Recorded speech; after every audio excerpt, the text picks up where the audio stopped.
Hello everybody, second live of the day. Thanks to you guys who joined me for my live workout. Right now we are tuning in for UFC. It's the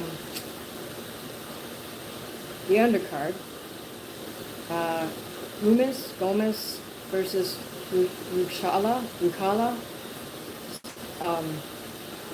They're lightweights, they're in the cage right now. And on the boxing card, McCormick and Paro are the main event. This is a fight card taking place in the UK. Right now we have Naka versus Rodriguez. So I'm just waiting for my streams to reload. How are you guys doing this Saturday? Okay, that looks like that's the end of, there was a stoppage here. Hi. Hey guys, thank you for joining us. We're watching boxing and UFC.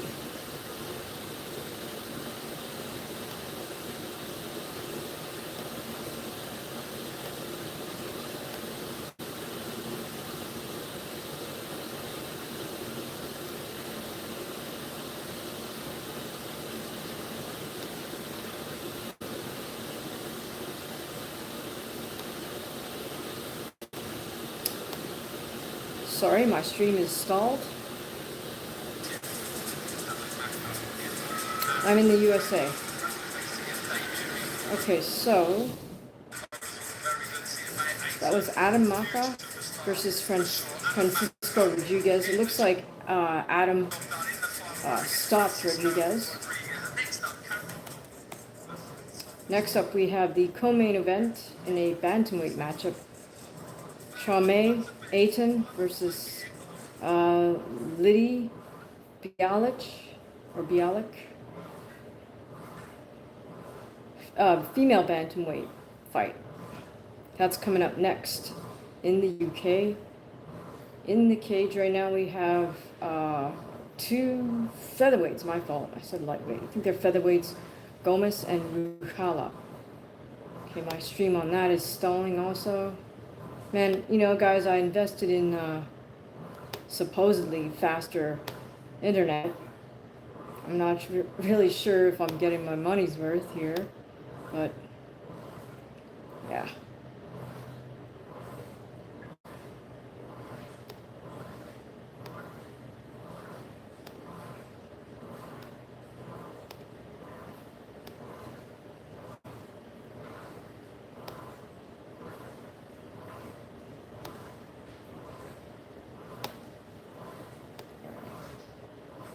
Sorry guys, stalling. I might have to close out one of these and just stick to either boxing or UFC. I'll probably stick to boxing if I have to pick one, just because we're up to the co-main and then the main. With the UFC card, it's going to take a little while for us to get to the main card anyways.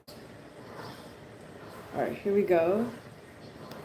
Oh, my fault. Did I say it was a female fight up next? It isn't.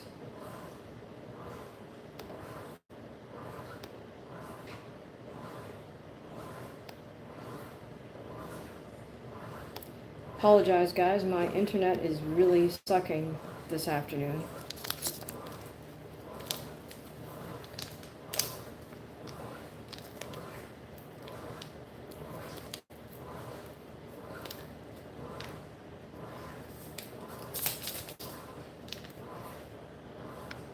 Hi Duke, you're gone because I'm a female in my fight, so if that's your opinion, you're entitled to it, just like your other anatomy parts, but that's cool. This is not the channel for you. Alright, why am I being so dramatic? I don't know. Anyways, gonna maintain hydration with a little bit of element. This is raspberry flavor. One of my favorite. Alright. And element has nothing to do with my live streams or my channel. I just like it. Okay. No sugar. No fake colors. Two most evil things they get added to foods and candy, etc.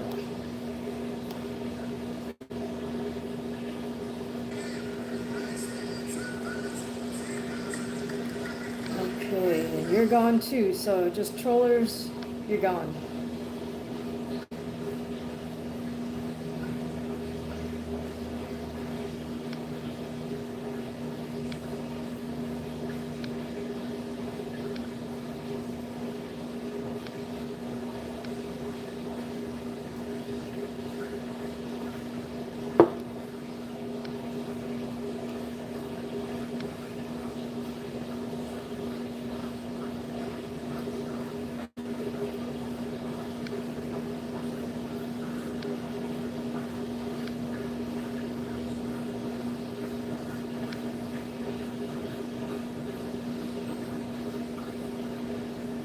Thank you. Those are my paintings up there on the mantle. Appreciate that. Alright, so in the ring now, boxing ring, who do we have here? Wow. Okay, this is horrible streaming.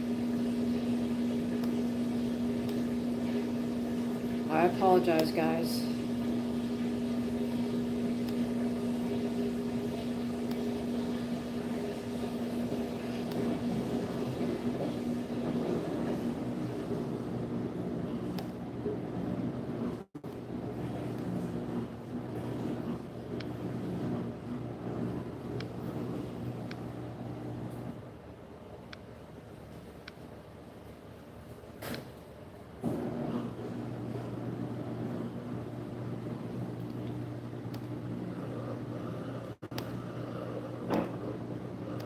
Right, in the ring right now, fighting we have Vuong versus Arce.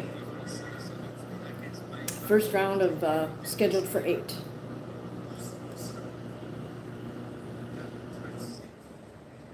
Both fighters are fighting out orthodox stance. Arce started to open up there a little bit with a leaping in jab, leaping in left hook. Wong staying nice and disciplined. Jab to the head, jab to the body. Wong's still trying to, I guess, size up Arce. And there he just doubled up on the jab to the head. Wong's using somewhat of a half shell guard, while Arce has got that double high guard.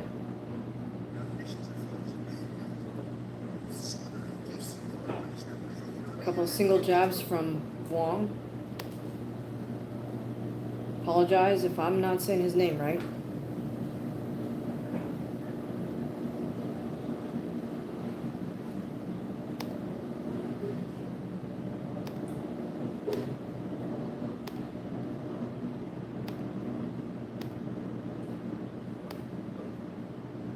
Both of these fighters, Vuong and Arce, are like these long length style fighters, so I expect to see a lot of this boxing. We'll see as the fight progresses if they start to open up on the inside. But they both look like they're fairly young in their career at this point.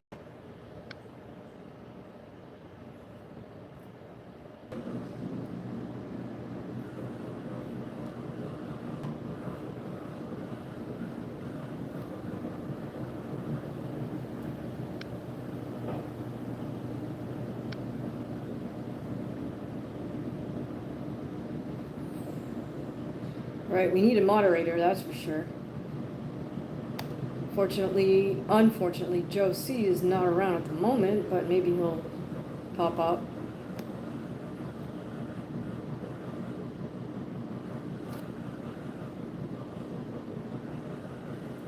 Okay, looks like the fight, oh no, we're between rounds here in the cage.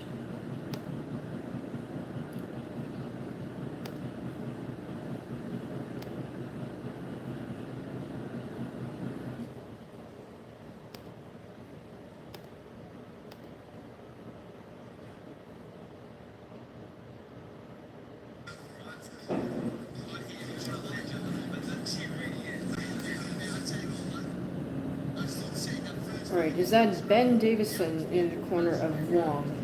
Might be. Ben Davison, the trainer well known for resurrecting Tyson Fury.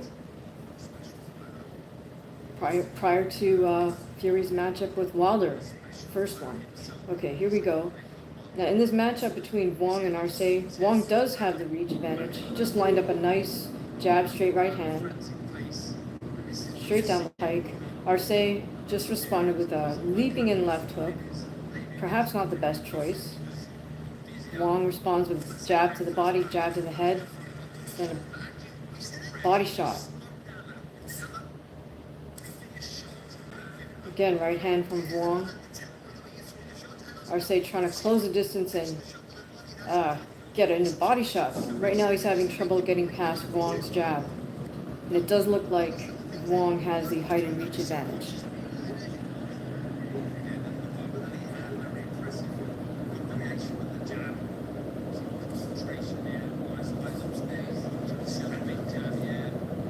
A little bit of a looping right hand there from Vuong, and Arce wisely responds by going to the body, but again, he's got to get past that jab. Okay, there he goes. He's starting to level change it a little bit, starting to slip that jab of Vuong's. Wong responds with a right to the head and then a couple of right hands to the body. So Vuong wisely mixing up his targets. Again, he misses with the right. A nice jab to the body from Vuong.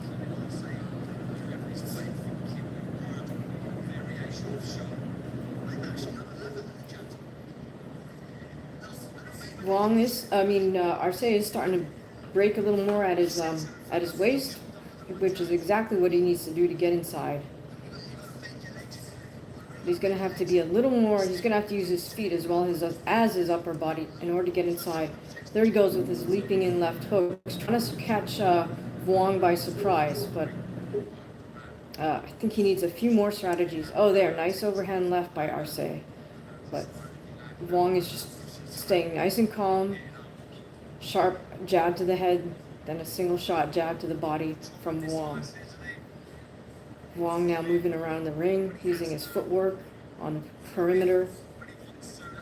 And Vuong's using those jabs to touch, and then he drops in a hard punch behind that. There we go. Vuong just started to mix it up through a little right uppercut. Didn't land, but I'd like to see the variety. Arce keeping that high double jab again. He opens up with that left hook to the head. Again, another opening left hook from Arce. In my opinion, he should still open with the jab. There he goes, Arce with the left to the body. But at this point, it's all Vuong.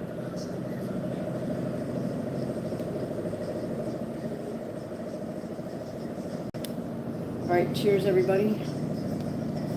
About to have some of this raspberry salt element. Yeah, that was this. This was from the morning workout. There you go.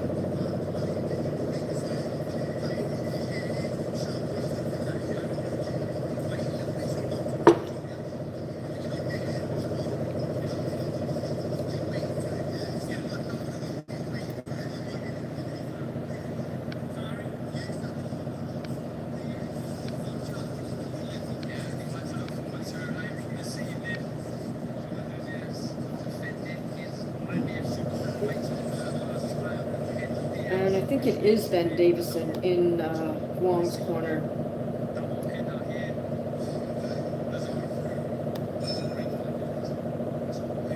Here we go. This is a lightweight contest between Wong and Arce. We are on the third round. This is scheduled for 8, but I have a funny feeling this might be before we make it to the 8th round if Wong does the right thing. Okay, now he's starting to double and triple up on his jabs, really rapid fire. I'm not a fan of his pawing jab, but when he starts to open up, he's starting to flow a little bit. Here we go. Jab to the head, right hand to the body, a couple of those. Hi, Ricardo. How are you doing?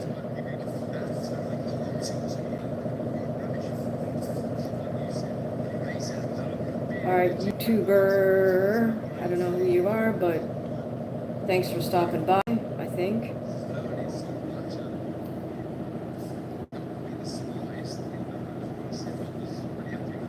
Arce with the jab to the body. Arce now starting to move around a little bit on the outside, but that's not where Arce wants to be as the guy who's fighting someone with a height and reach advantage. All right, there we go. Arce did throw a double jab, tried to land a right to the body. He missed with that shot, but at least he's doing the right thing in terms of opening up. Okay, someone's saying Virgil Ortiz is the best 154. So you think Virgil's better than Boots Ennis? Okay, Wong with the next 1-2. Back to the high double. Now he opens up the lead right back to the double jab to the head, jab to the body. So nice mixing up of targets from the long, lanky Vuong.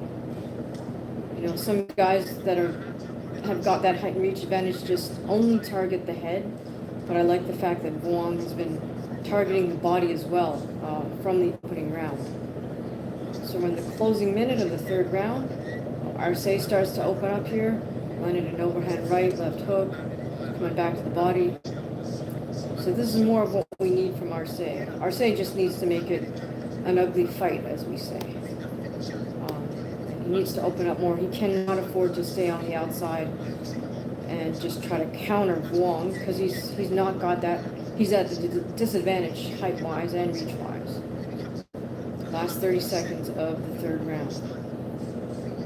Oh, and Wong misses with a big 1-2. Now he switches momentarily to southpaw, then right back to orthodox.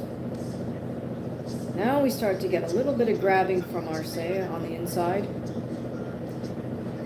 But looks like this is another round in Vuong's favor. Arce getting scrappy at the last closing seconds of that third round. He had Wong up against the ropes for a few seconds. Tom is saying Bam Rodriguez is number 3 pound for pound. Okay, I don't know. You might get a little bit of argument with that. Tom says Boots said no to the fight twice already. It would be a great fight. So do you feel like Boots doesn't deserve to be number 1? Yeah, just because he hasn't really done much at that weight division yet? I mean, I think he's a highly skilled fighter. I think he has to prove himself in 154.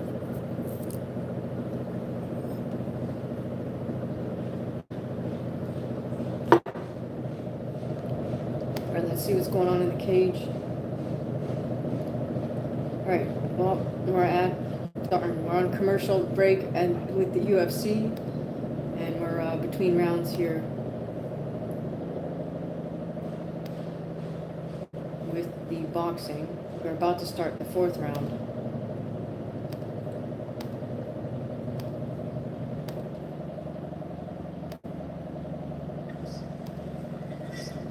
All right, here we go. 4th round, opening few seconds. Arce starting to hold a little bit on the inside.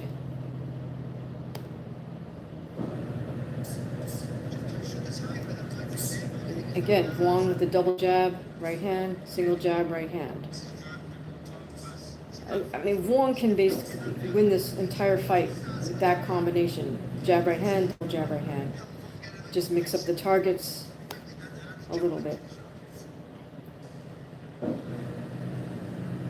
All right, so Tom saying is number 1 Usyk, number 2 Inoue, number 3 Bam, number 4 Crawford, number 5 Canelo. Interesting pound for pound list. I just did my top 10 heavyweight breakdown. Please check that out and let me know what you think about it, Tom. It's on YouTube. It's also on Spotify. Oh, no, wait, no, sorry. I apologize. It's not up on Spotify yet, but it's up on YouTube. It'll be up on Spotify, Apple Music, Amazon shortly. Wherever else you can get a podcast. That reminds me, I've got to take care of that.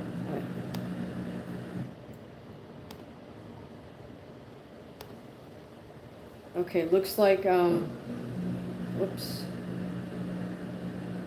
Sorry, hang on.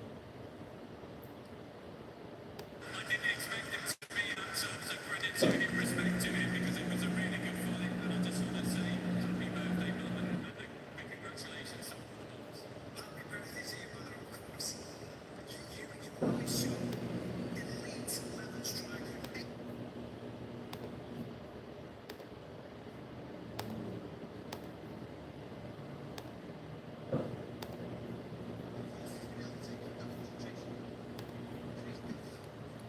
Okay, right now we have Wong backing Arce up, just mostly by using his jab. Arce needs to bob and weave, get inside. Here we go, Wong. Same thing. Single jab, double jab right hand, jab right hand. There we go, single jab. Arce tries to sneak in a counter right hand there. Who do I have for next week? Canelo or Crawford? Well, I will post a breakdown shortly. Double jab from Vuong. Right now we are at the halfway point, 4th round. This is scheduled for 8. I would hope that Vuong's corner asks him to open up a little bit, because at this point he's winning cleanly as far as the decision goes. Arce's not giving him much back. He might as well open up and try to get a stoppage. Or at least, you know, work on some of the skills they've been working on in the gym.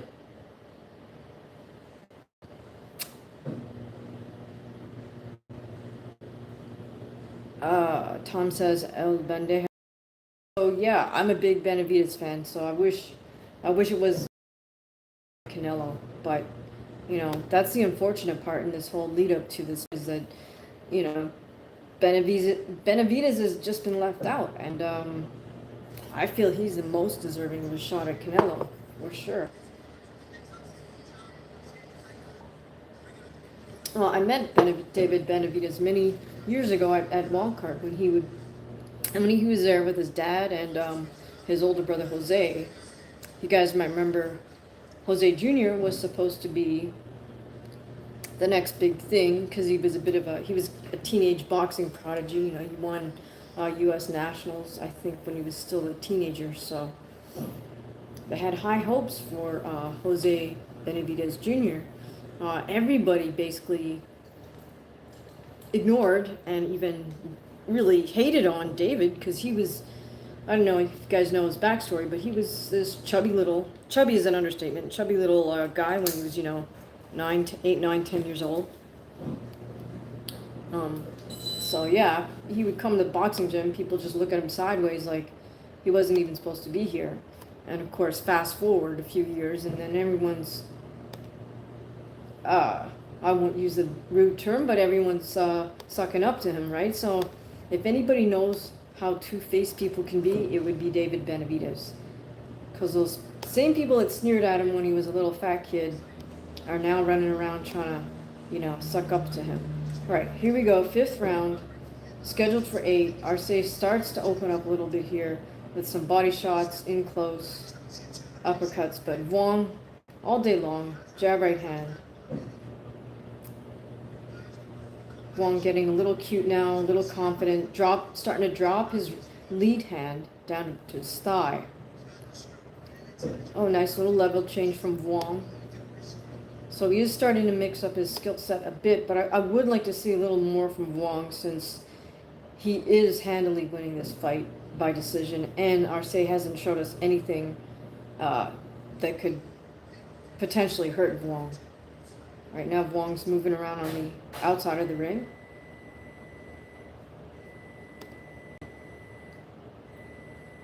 Why would Canelo fight Benavidez? Are you crazy?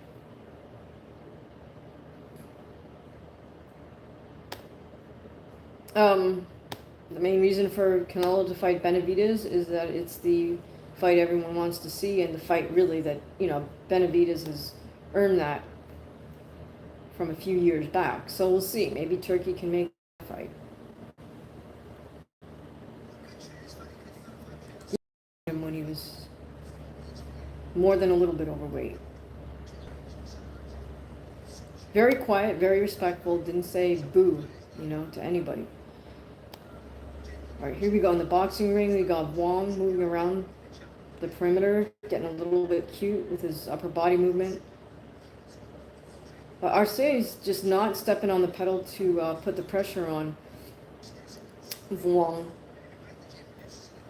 By Arce hopping back to avoid punches, that doesn't add to his cause. All right, Arce just landed a nice jab there.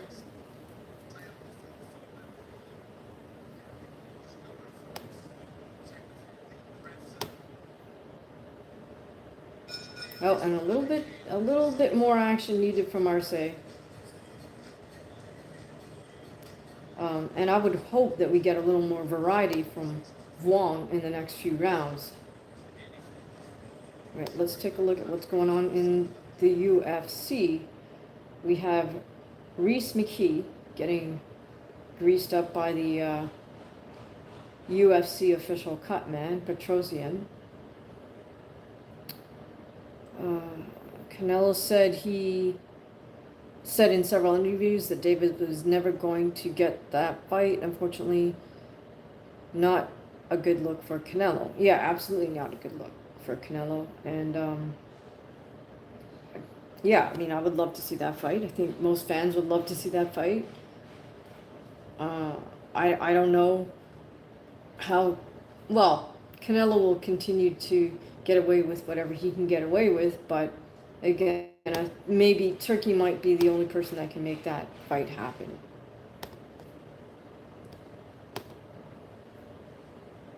I mean, quite frankly, you know, as good as hold on. Oops, I just lost my boxing stream here.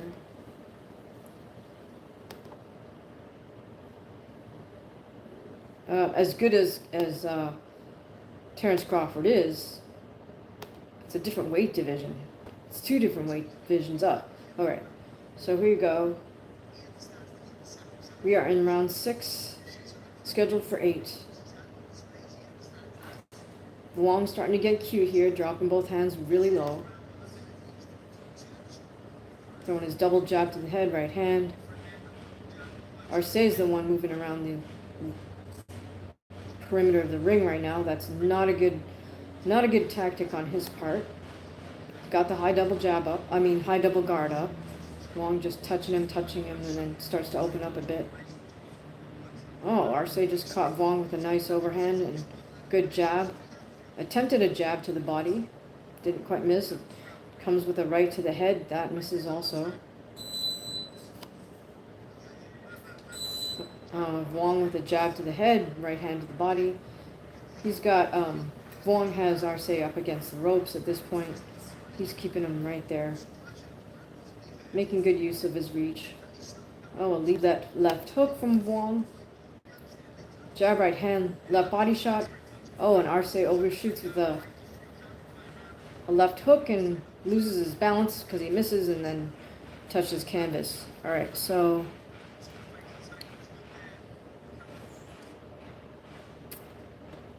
El Maximo has quite a lot to say about the Canelo Crawford matchup.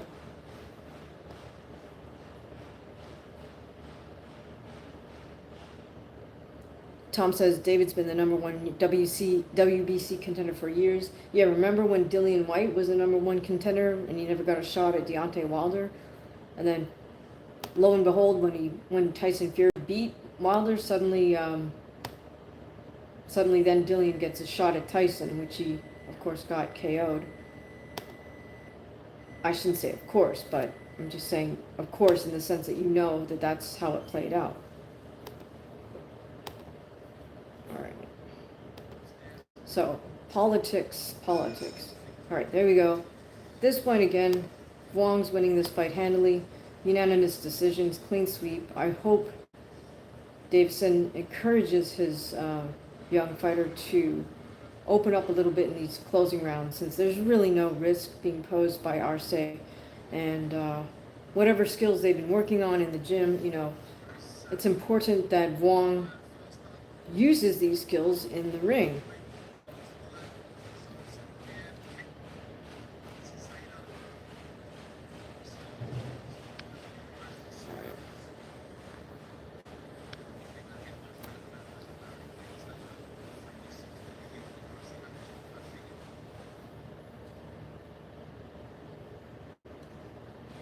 Yeah, Tom, exactly. So at 154, I wouldn't say he struggled, but he didn't look great versus Majimov. And then, yeah, now he's going to jump up past 160 to 168 and take on somebody who's not only dominated that weight division, but also, you know, as much as I don't really believe in the pound for pound list, you know, Canelo has been a pound for pounder for a while at that weight division. So, in any case, it's a big money fight, as they say. So, all right, here we go. 7th round between Wong and Arce. Arce, again, is putting himself on the perimeter. Tries to open up there with a lead overhand right. I would say Arce needs to study a little bit of Joe Frazier and understand that if he's a smaller guy, he's going to have to know how to bob and weave to get on the inside. Okay, in the cage, we got a righty-lefty matchup between Sola and McKe. McKe's the righty. Sola is fighting out a lefty. This is a welterweight, 170-pound fight. Not sure where Sola is from. Actually, yeah, sorry. I'm not sure where he's from. McKe is fighting out of Ireland. And oh, big, nice straight overhand left by Sola. Just knocks McKe's header straight back. Okay.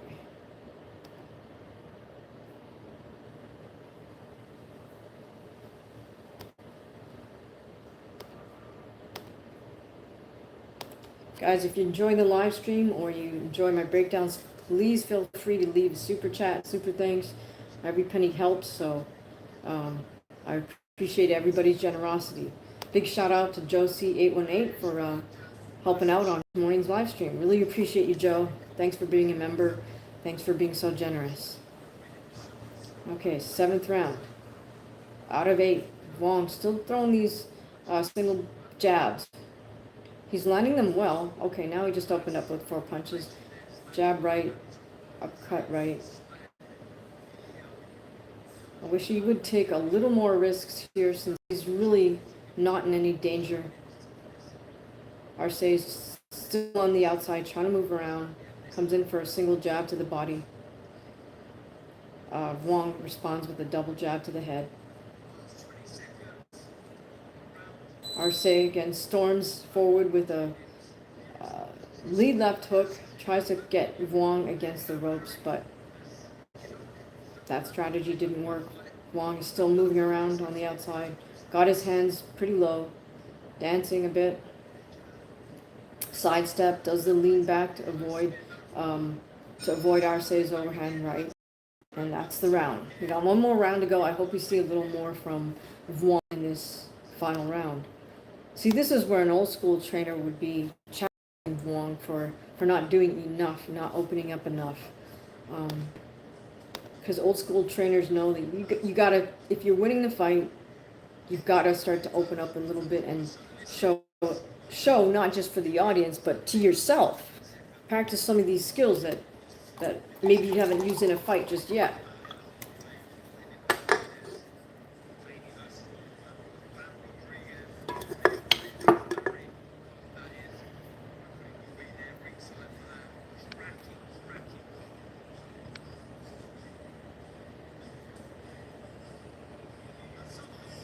All right, see you, Tom. Please subscribe. Thanks for your support. Thanks for stopping by.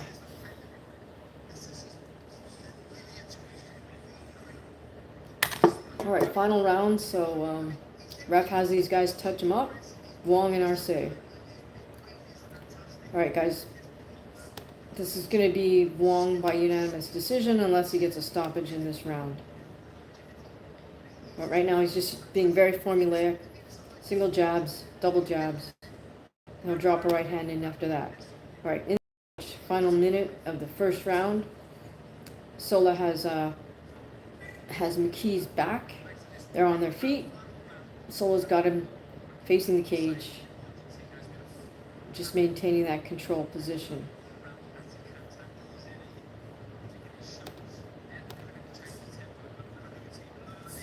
Okay, in the ring, we're at the got about 2 minutes to go in this final round. Wong, double jab right hand. Switches momentarily to southpaw, just for a second. Lead left hook from Wong.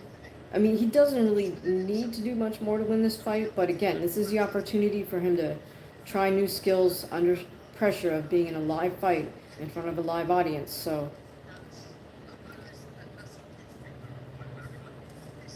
okay, double jab right hand again from Vuong. Wong leaning forward a little bit over that right hand. Right foot. Or left foot, rather. Sorry. Double jab right hand. Doesn't quite land for Vuong. Single jab.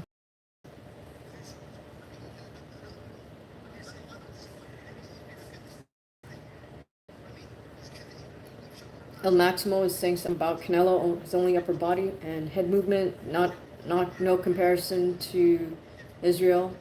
Explosive footwork with angles and bounce. Okay.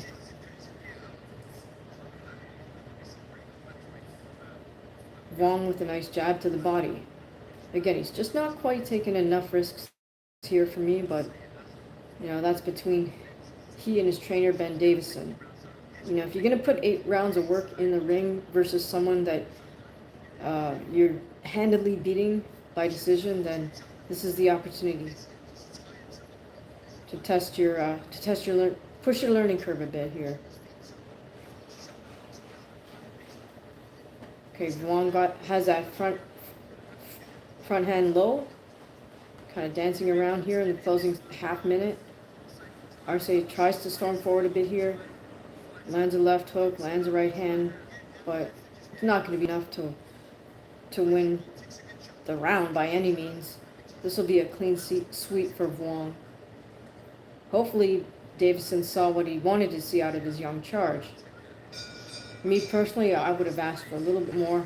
That's the final bell, and the guys touch it up. All right, welcome to this live stream. We're watching live boxing in the UK and UFC card.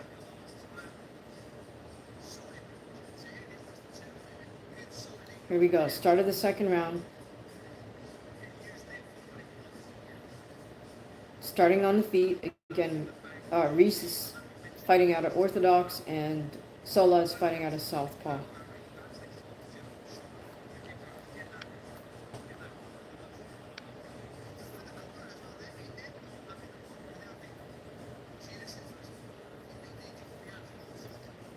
Reese moving around. Oh, nice 1-2 lands for Sola. Reese is already a little bit bloody. He was bloodied up a little bit in the first round. I'm going to guess that's from one of Sola's straight left hands. Oh, nice.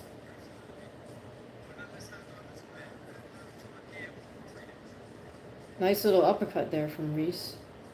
Jab, uppercut.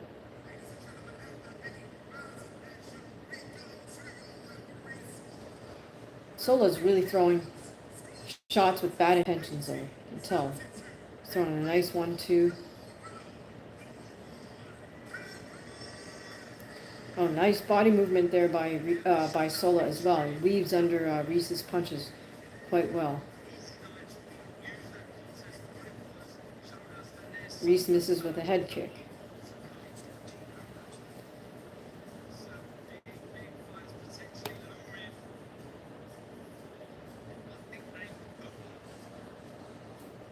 Okay, no surprise here. Wong wins that 8-rounder. Clean sweep for him. Okay, in the cage, we have Reese Reese is following Sola around the cage. Sola comes forward with the lead left hand.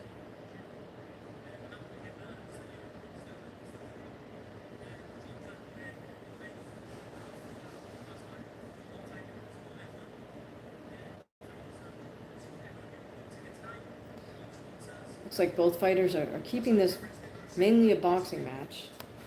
Haven't seen too many kicks being thrown just yet. No clinching, no knees, no elbows. Under 2 minutes to go here in the second round. Oh, now we get a clinch, tie clinch from Sola.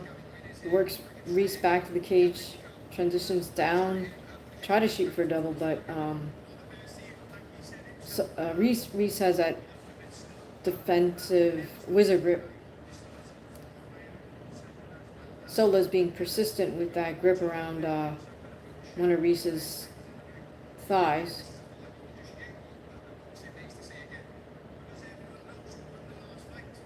Hello, May.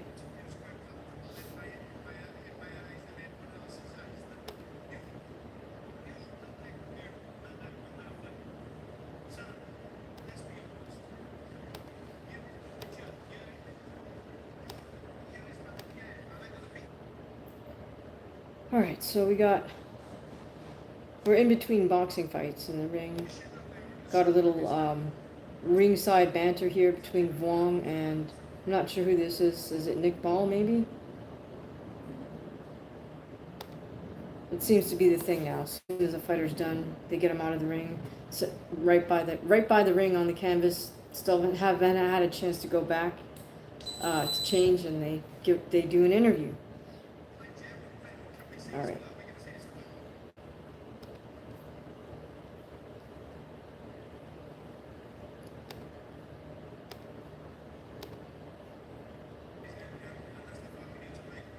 Hey, welcome to the live stream, you guys. My name's DHamaguchi. I'm a pro fighter. I'm also U.S. Olympic U.S. Judo champion.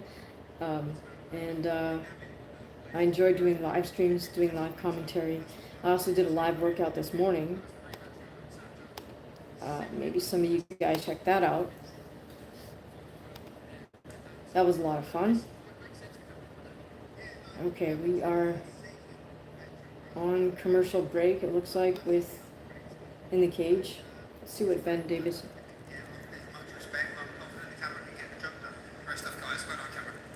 Alright, so Davison just something about getting the job done. Again, as I said, I would have loved to have seen a little bit more from his fighters, seeing as they had the fight in the bag, as we say, so why not open up?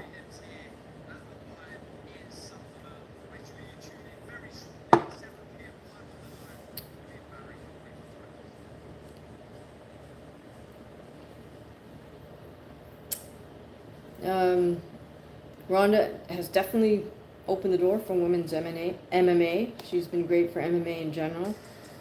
She's been great for combat sport for women in general, really, because I think that boxing is still chasing, women's boxing is still chasing women's MMA. So Ronda set the standard for exposure and getting paid.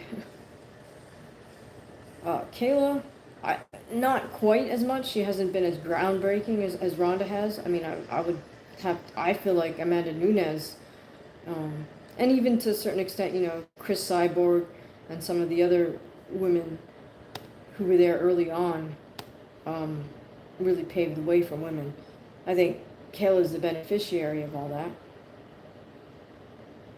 Right now we got in the cage, we have McKe kind of following Sola around as Sola moves around the perimeter of the cage.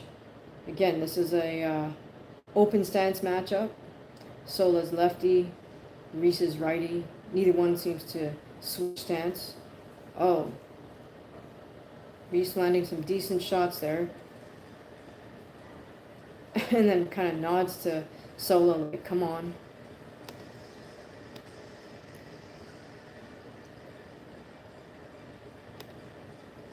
We're on commercial break with the boxing.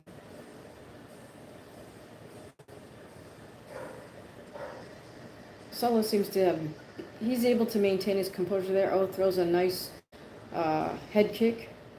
Lands a very nice jab. That's Sola. Reese continuing to march forward.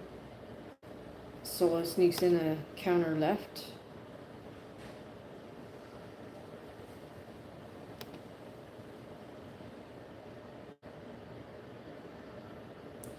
Both men starting to tie it up a little bit on the inside, do a little dirty boxing.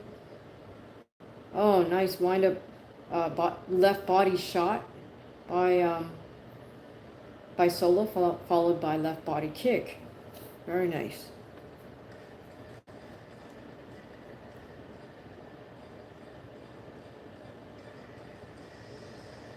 Yes, Ronda is the main reason, or the only reason why women are in the UFC. Yeah, she's the one that changed Dana's mind about having female fighters. Okay, so in the cage, I think Sola took that, but we'll see how the judges saw it.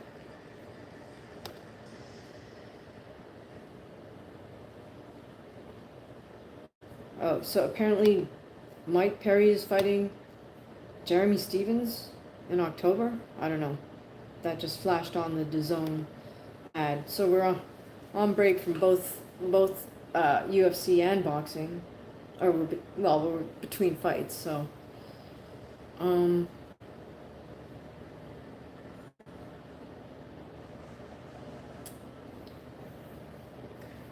tell me what you guys are looking forward to in terms of either UFC fights or boxing.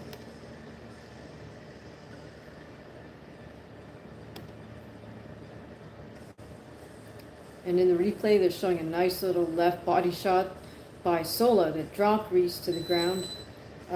Sola was able to get in some ground and pound there.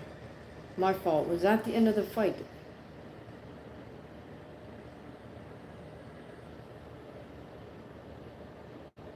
I can't tell if the time was up or if, I think maybe the ref stopped it. My fault. So I didn't call that right. But it looks like Sola might have gotten the stoppage victory over Reese. Because Reese was down on all fours. Yeah, Sola dropped him with that body shot. Reese was on all fours, and Sola just jumped on him with the ground and pound. Alright. Hi, welcome to the live stream. We're watching UFC and boxing. Right now we're on commercial break from both, so yeah, tell me what fights you guys are looking forward to. MMA or boxing.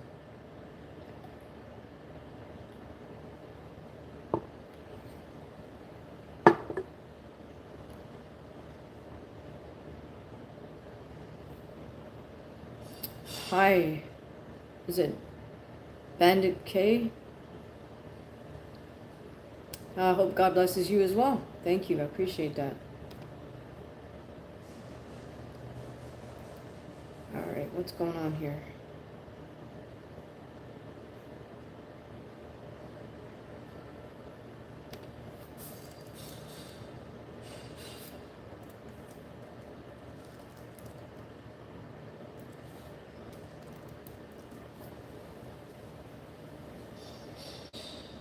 Alright, just out of curiosity, Paul Malignaggi was doing a bare knuckle boxing thing today, supposedly, in the UK, so did anybody catch that?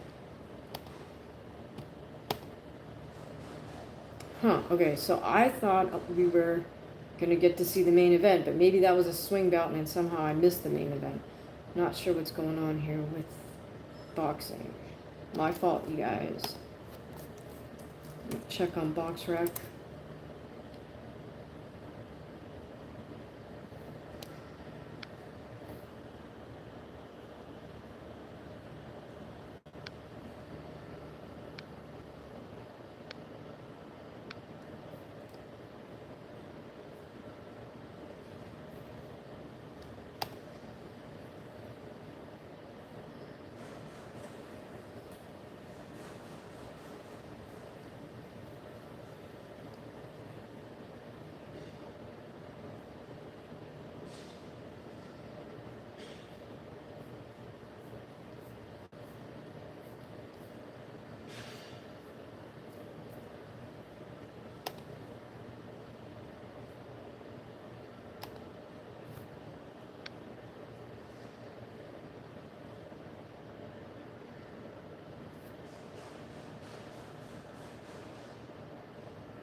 Hi, welcome live to the live stream. My name is DHamaguchi. I'm a pro fighter. I'm a U.S. National Judo Champion and yeah, you could see my live workouts. We streamed one early this morning. And I do live commentary on fights online. Alright, so my fault. What is going on with this DAZN stream? Kicked me out. Alright, so congrats to Sola of France, I think. Able to pull off a nice stoppage victory in his backyard. Okay. Alright, not sure what's going on with this boxing stream because I'm not able to get the main event.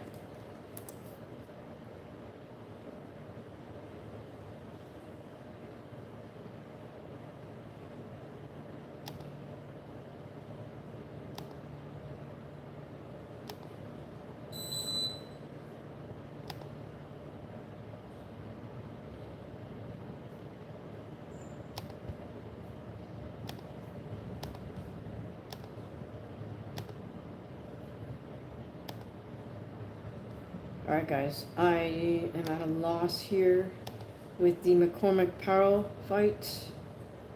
Let's see, I'll try something else.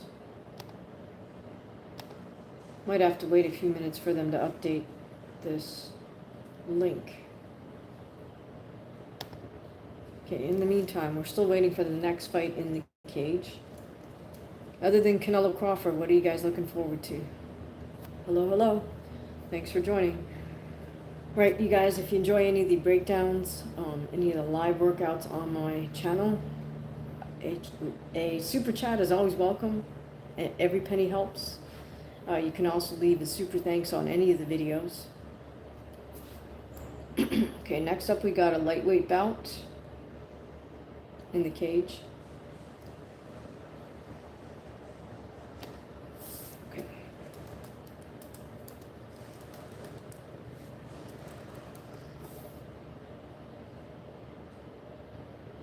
Foster versus Fulton. Okay, interesting.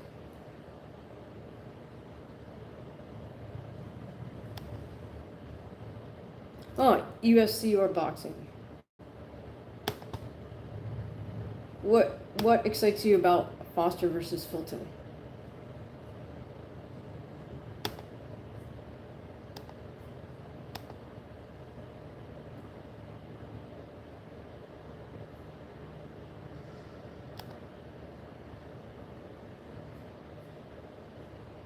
Let's try something else here.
Trying to get that boxing stream back, guys. Sorry for the delay.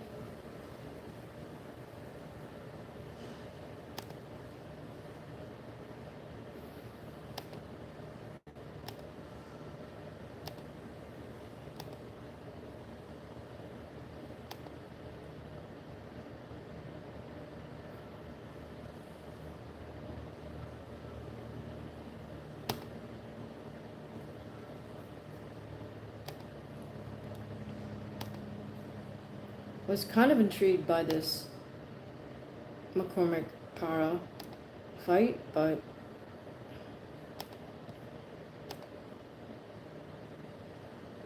I can't get it. That's gonna kind of suck. Okay.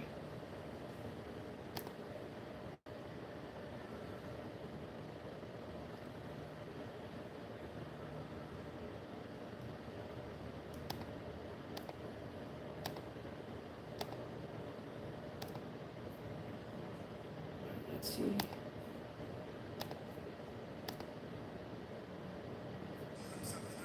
All right, here we go. We're okay, so I guess we are pre-main event here. They're doing a little stand-up interview with, I think it's Tony Bellew. Let's see what's going on in the cage.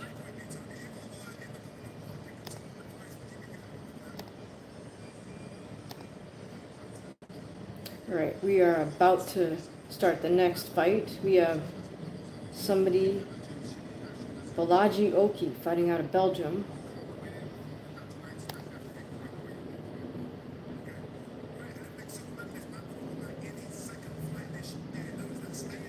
Got that bleach blonde hair. Kind of a Caesar fade, bleach blonde. Okay, on the boxing side, they're showing us Pat McCormick warming up in the back. So I imagine it's going to be a few more minutes before we get to see the main event. As always, boxing likes to keep us waiting, right? That's one of Dana White's criticisms of how boxing cards are run.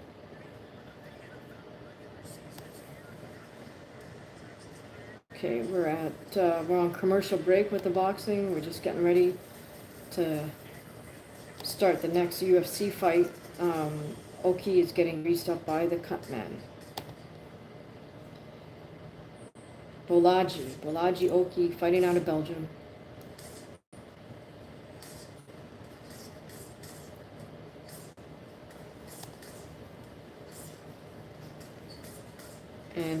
And on the boxing side, they're showing us a little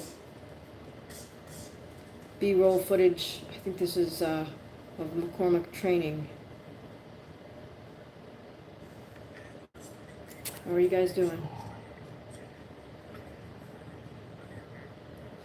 It seems to be the thing now where you got to show fighters eating, which is what they're doing now. Eating their food. Doing, you know, just going to different places. Okay, so then they're showing, I guess they're trying to show his daily life, right? 3 p.m., 1500, he heads to strength and conditioning, doing some jumping trap bar deadlift, leaping trap bar deadlifts. I don't know what else to call them. Doing some high box jumps, very impressive. No way can I jump that anywhere near that high. Medicine ball throws. Okay. Yeah, in the end, guys, you got to put yourself under the iron. Got to stick yourself under that barbell if you want to get stronger. It doesn't matter what the sport is. Hello, is it Joe? Joel? Joe Reyes? Hi. Thanks for joining you guys. Appreciate it. By the way, you can check out some of my own fights on this channel. Look for the videos with purple thumbnails. Those are all full fights. A lot of mine are on there. There's a few from the Golden Glove days back in New York City, including one of Zab Judah. There's some women's fights from way back in the day on my channel, and yeah, so please check out some of the other content. If any of you guys speak Japanese, there's a couple of very nice news pieces in Japanese on the playlist called Judo in Harlem. Check out the yellow colored thumbnails. All right, so we're watching McCormick get his little body work done with some I don't know, I guess by his chiro / massage guy, something like that. All right, let's take a look at UFC. Okay, here we got Oki fighting out of righty, so taking on Jones, who's also fighting out of orthodox stance. And right now it looks like it's a kickboxing matchup.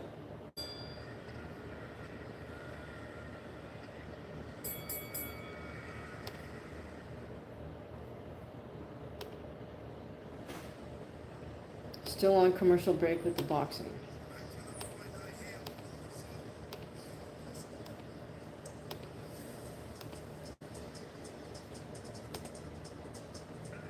Oh, and Oki has Jones down.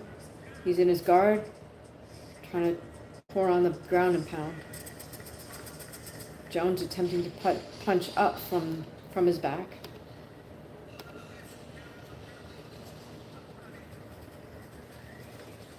Back on their feet. Oh, Oki lands a really nice hard right. Jones weathers the storm.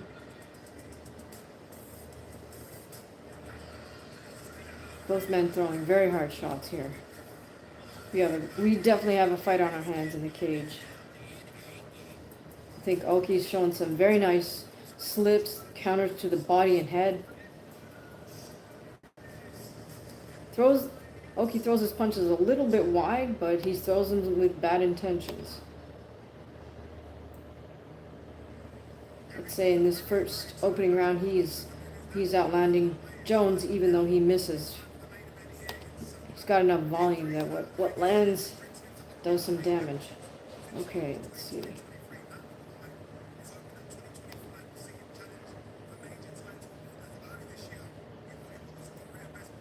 Oh, nice left-right lands for Oki. Got 3 minutes left in this lightweight bout. 3 minutes left in this opening round of this lightweight bout. Still doing the Pat McCormick story on DAZN. Oh, now Jones's reversed positions. He's got Oki down. Oki's in bottom position. Jones is trying to throw some elbows from above.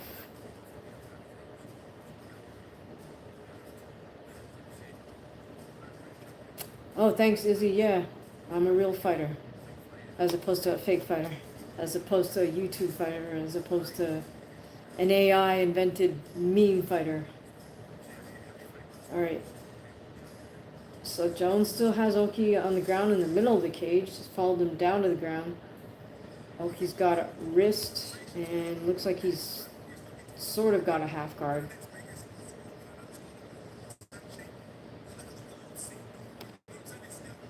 Alright, we're still doing more stand-up with Tony Bellew on the boxing side, so... Oh, no, Oki has kind of a half butterfly guard, but this is not good. Jones switches... Oh, now he's past Oki's guard. North-south position. He's trapped both arms in the head. That is Jones. He's in semi-side guard. I'm not sure if he's going to try to pass him out. But, oh, okay, now he's going for a Kimura. Oki's got his... Didn't quite get it. But Jones maintaining good control here. This is sort of classic judo transitions for Holt is what he's doing. Jones got both arms and Oki's head trapped. Jones is more or less in a kneeling position, and Oki's flat on his back. There's 30 seconds left to go in this opening round. So started out with Oki getting the better of Jones in the stand-up, but now Jones has turned the tide on the ground. Looks like he's going to go for another sub here if he has time. No, only got less than 10 seconds. So, nice work by Jones. I'm wondering if he has a bit of a judo background, just because those transitions were classic judo hold transitions. Izzy says, who's my favorite woman of all time? Woman fighter of all time? And favorite male. So favorite woman, if we're talking boxing, would be Lucia Riker for sure. Although she's also a kickboxer, so I don't know. I also think she could have probably done MMA if it had been a thing back when she was, training. But for sure, she's by far, she is actually the GOAT of women's boxing, Lucia Riker. My favorite male fighter, if we're talking boxing, it would be Arce Moore. If you're not familiar with Arce Moore and his story, I encourage you to check him out. There's lots of videos about him on YouTube. Chicken or beef, both. Need beef for the for the recovery, and I just like chicken to get that protein in, lean protein. Hey, Armin, now. So how about you, chicken or beef? What do you guys? All right, here we go to the second round between Oki and Jones. It's turning into a good fight here. Oki won the first half of the first round, and I'd say Jones won the second half, so I would give that round to Jones. Now we're opening up with a few kicks. Oki with a jab to the body.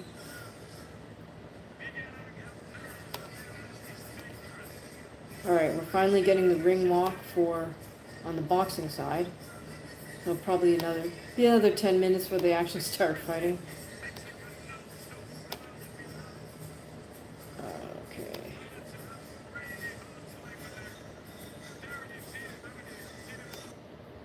We got Jones and Oki both fighting out of orthodox stance. Nice jab by Jones. Nice head movement and level changing by Oki. So I would say Oki has very sophisticated boxing skills.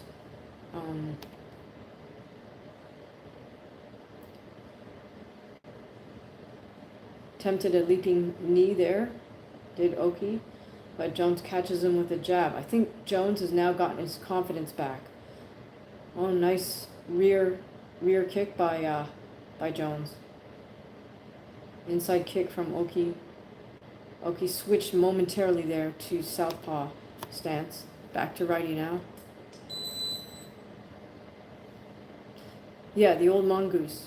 Absolutely my favorite fighter. Boxer. I mean, I love Joe Louis, love Sugar Ray Robinson. I'm very old school. I only like boxing in black and white. I don't think it's worth watching boxing in color, almost. Check out Joe Louis if you guys haven't. All right, Oki shoots in for a double, doesn't get it, slips, falls on the ground, back up to his feet, and Jones is right back on him. Okay. Right, we have both fighters in the ring. Again, it'll be another 5 minutes before we get any action. So back to the UFC. Again, we have Jones, top position and side control with Oki right by the cage. We're at the halfway point of the second round. Jones has full mount, so he can just stay here for as long as he wants. Oki's trying to defend by hugging him up from bottom position. But Jones is elevating himself, trying to throw down hard elbows. Doesn't look good for Oki.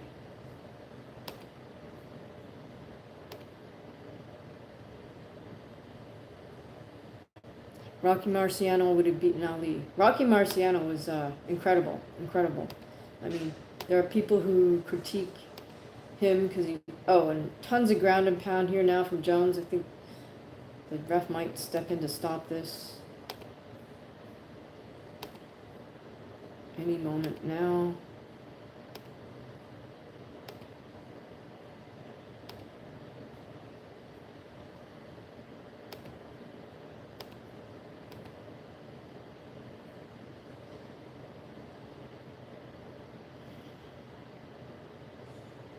All right, and that's it. Good job by Jones.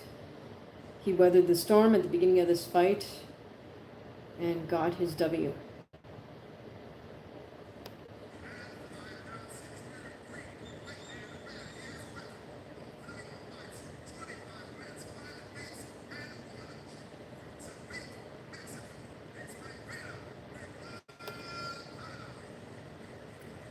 All right, so in the ring, they're finally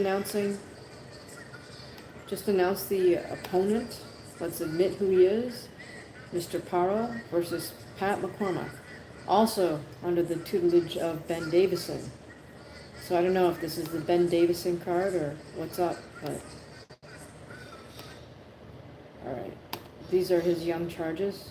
Right now we're on break from UFC Fight Night, so We'll focus on the action in the ring.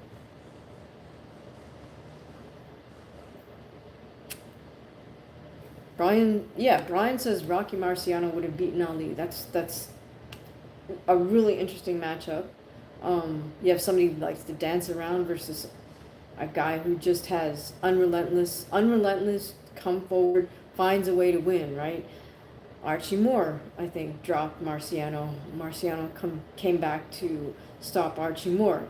Mind you, Archie was small as a heavyweight because he was really more of a light heavyweight. I mean, he was a very dominant light heavyweight who then decided to move up to heavyweight. Remember, back in the day, there was no cruiserweight, so, he wanted that pinnacle is the heavyweight division. So if you're right there where you could move up, I mean, you might as well, right? Just like cruiserweights do that now, like Alexander Usyk moved up from cruiser to heavy. Archie Moore made that move when he was a fighter. All right, here we go with Pat McCormick versus Mr. Paro. Sorry, I forgot his first name. Paro with the high double guard. Right away, we got McCormick opening up with some nice long jabs. Single jabs. Both men looking at each other through their high double guard. Close the distance, and now they clinch up a little bit. All right.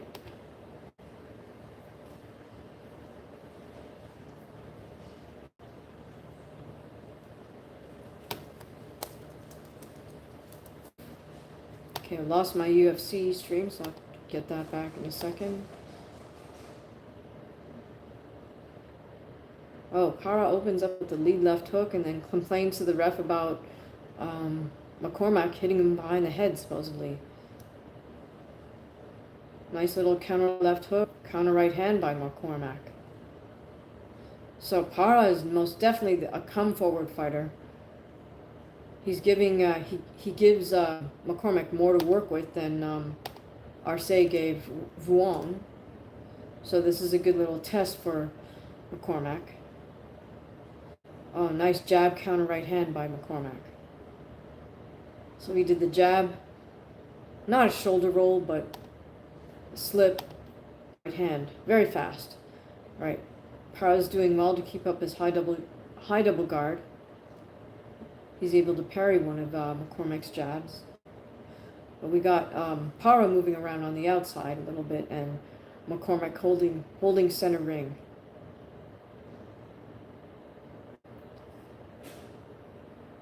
I like the variety of jabs from McCormick at this point. It's only the first round. Drops in a right hand to the head, doesn't quite get it, and Paro storms back, opens up. This is a fighter who comes to fight, so he's going to make this. He's going to make this a good fight. I'm talking about Paro as an opponent, not a guy who just came to collect a paycheck. I mean, he knows he's the underdog, but he's got, I don't know, 5 times as many fights as McCormick does. So, who's that? Wiley? Yes. Hi, how are you? I haven't been live streaming fights in a while. A number of reasons, just personal, more than anything, just, yeah. But I thought I'd jump back on it today, even though this is not a big fight day. Next week is. This week, at least we have these interesting cards in the UK, and it seems to me like British boxing never fails to entertain because the matches are real matches. Unlike American boxing, where there's just such a gap between the promoter's fighter and the brought-in opponent that it's not very interesting. And it's like you could fill out all the scorecards before you start the fight.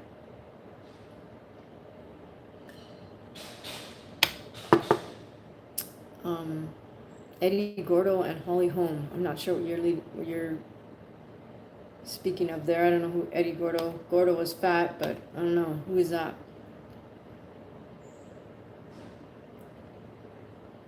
It's better than both of them fighting though, too. I don't understand quite what you're getting at.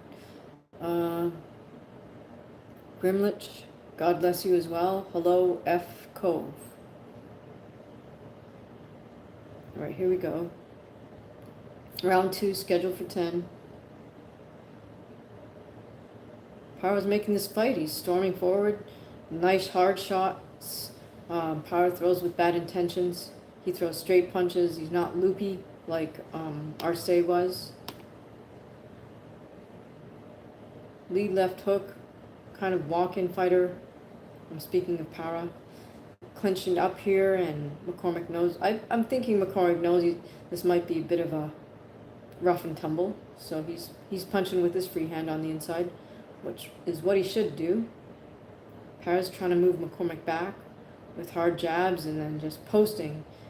Once he gets inside, yeah, they're both clinching up, trying to throw uppercuts. We got a scrap on our hands here. McCormick's using his forehead a little bit, as he should.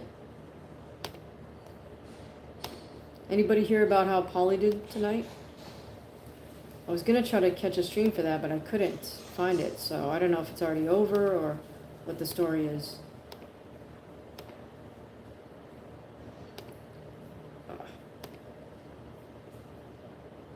McCormick's starting to bite down on his mouthpiece a bit here, throwing hard 1-2s. I think he needs to follow up, not just throw that jab right hand. Oh, again, jab right hand's landing for him, though. Not sure if he'll take a page from his teammate Wong and just stick with the jab right hand. We got Paro missing now with his lead left hook, so McCormack is already starting to get a read on Paro's left hook. We're getting a little scrappy here, using the forehead a bit, so the ref's warning both men. Wouldn't be surprised if we start to... someone opens up a cut. Alright, let's see. Trying to get back my UFC stream here. But this is an enjoyable main event. Like I said, I'm loving British boxing way more than US boxing at the moment. And this is another example of why. I don't even know who either one of these fighters are, and yet they show they're putting on a great show for us. High and by, sticky death. All right. Welcome to this live stream. We're watching boxing and UFC. Right now we got the main event. It's happening in the UK. McCormack versus Paro.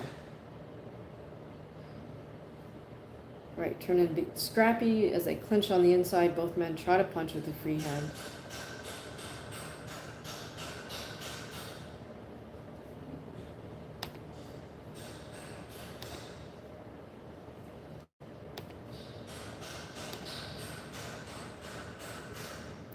Sorry for all the hammering in the background, guys.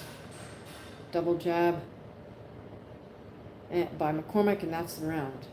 All right, so at this point, McCormack, I think we give both rounds to McCormack, but Paro is giving us a good show.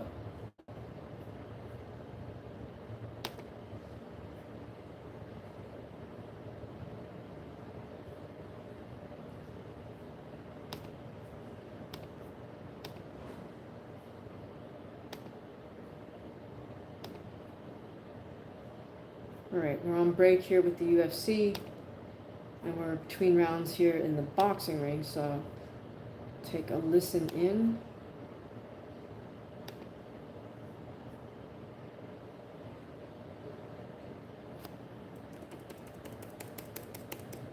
Nope, not quite getting the sound on this.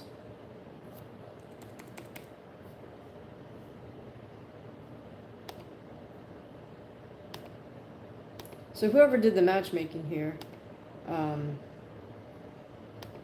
props to them, because, you know, they found a live dog in Mr. Paro. He came to fight. He's not going to lie down or just be inactive. And he's got vast amount more experience than McCormick does.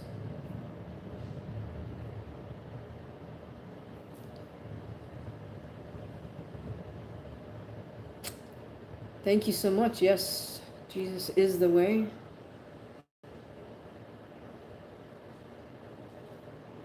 All right. Guys, if you enjoy the live streams or any of my boxing content or the lives workouts, you're always welcome to leave a super chat. every penny helps. It's much appreciated. It'll go towards building this into a better channel, you know, whether that's buying more equipment. That's probably what it'll go towards, investing in more equipment, that kind of thing, or additional apps to help me produce better videos. All right, waiting on the action at the UFC cage, and my stream is buffering for the boxing. Sorry about that. Okay, here we go with the boxing. All right, Paro, live feet bouncing up and down here.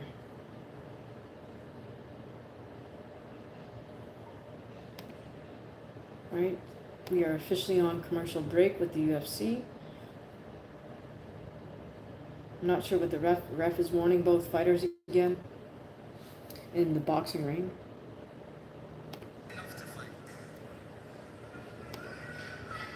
Walks them back both to the neutral corners. Oh, Arce opens with the left hook right hand. Both men are right in the center of the ring.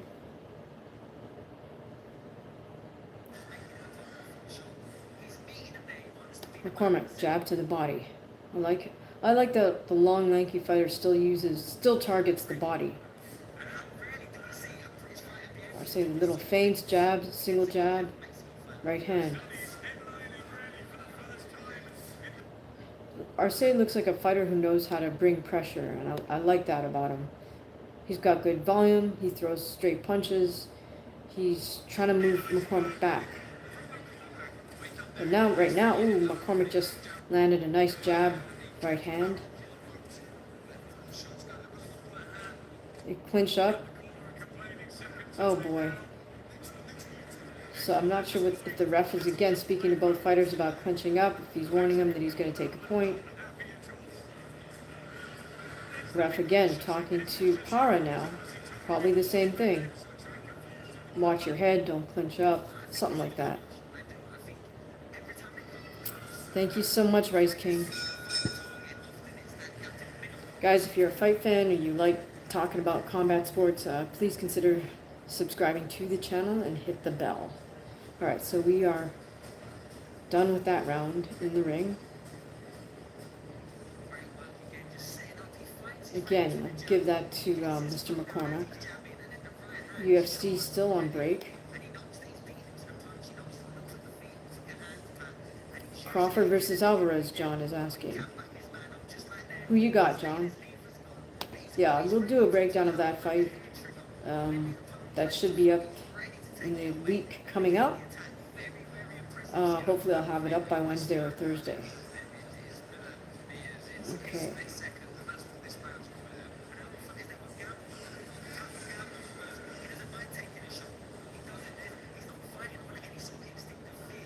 Who do you guys have, Crawford or Canelo?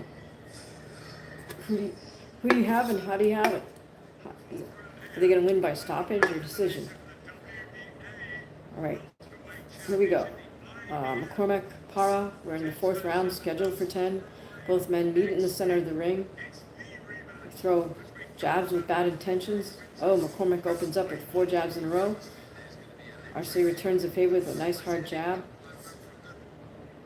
Not Arce. Paro is starting to mix up his targets, both jabs to the head and jabs to the body. Now that's something McCormick has been doing since the opening round. Oh, here we get some clinching again. I think this is what the ref is warning him about.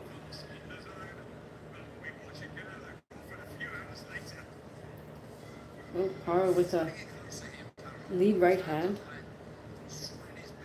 Paro is starting to palm the head a little bit. More of an advanced tactic, I would say. Oh, big overhand right lands for Paro, but McCormack counters with his own left. Good scrappy fight. John says Alvarez all day long. Got you. Okay. Now we're clinched up. We got skulls in contact with each other in the ring. Paro with a high double jab. He's got these sweeping hooks that tend to miss, though. Right, in the cage, we got two fighters in the ring. Modestas. Oh my goodness. Kaukus, I think. Alright. Back to boxing.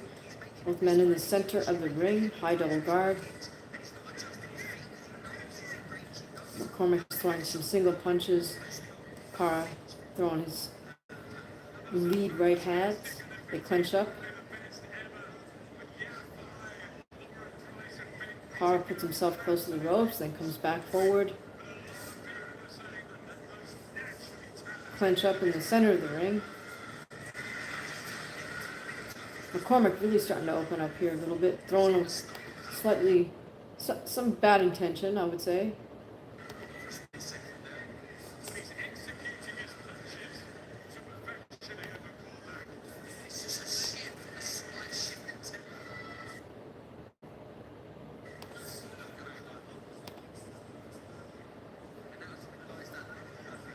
Ref tells Paro to keep his punches up. Single jab from McCormack. Double jab right hand by Paro. And he weaves under McCormack's punches. Paro is starting to get a little bit wide with his shots right now. Do I like chess? I don't play chess, John. I suppose that's a skill set I could pick up, right? How are you doing, Corey? Thank you for saying hi and asking. How are you doing? Hello, who is that? Sorry, can't see. It's really hard to see the names. Hi, beautiful sunset. Glad you enjoyed the sunset.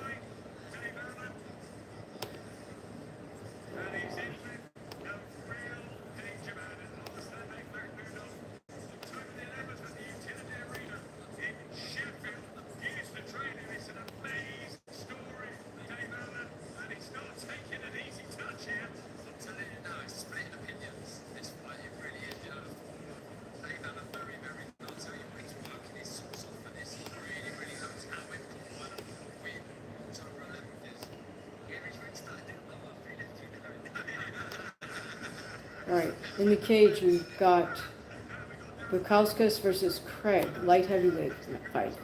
Both fighters fighting out of orthodox. Looks like they're trying to keep it a striking fight at the moment.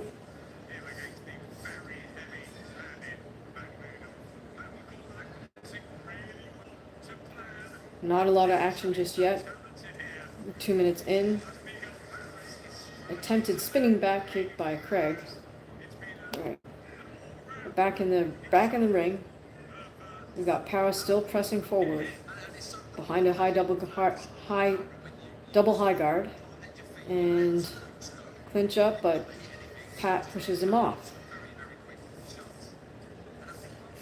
So Paro is kind of the perfect test for McCormack because he comes forward, he throws hard punches, and he's willing to scrap it up.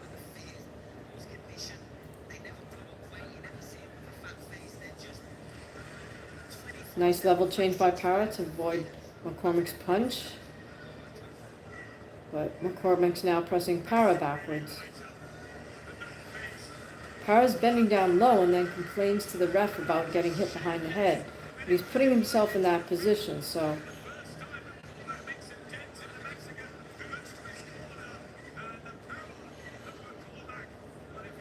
We got Paro posting against McCormack.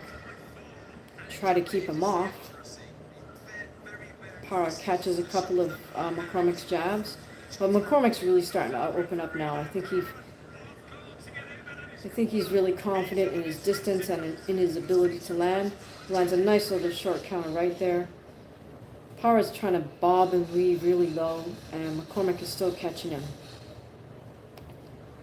Right, in the cage, again, Craig throws another one of those spinning back kicks. Doesn't land. Men are clenched up against the cage. But Kaukus now has Craig back against the cage. They got the over-under. Craig is trying to throw knees off the cage. Okay, here we go. In the ring, we are in round 5, scheduled for 10, but McCormick seems to be honing in on Paro at the moment. A lot of heart from Paro. Oh, McCormick lands a nice hard 1-2, even though Paro was trying to level change down. McCormick is still catching him. He's doing a wonderful job with that nice hard jab. Did a double jab to the head and a nice hard jab to the body. To his credit, Paro he's still in the fight. He's coming to win. He's not backing down. But you could tell Paro is starting to get tired.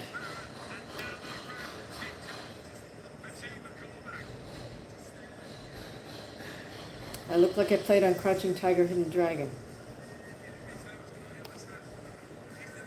While I am a martial artist and I am a pro fighter, you can see some of my fights. Look for the purple thumbnails on my channel.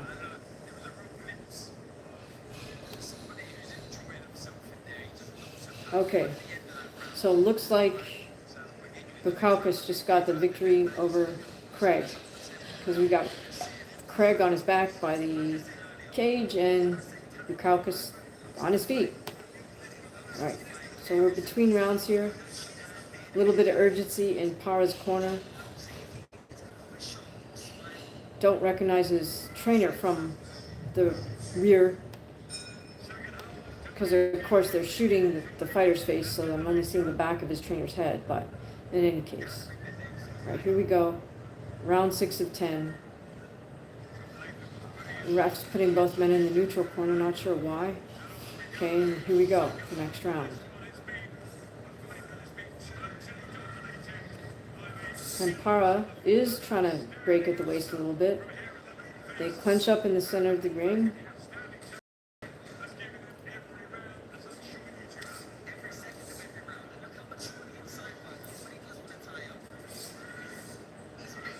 Paro opening up with some wide shots here.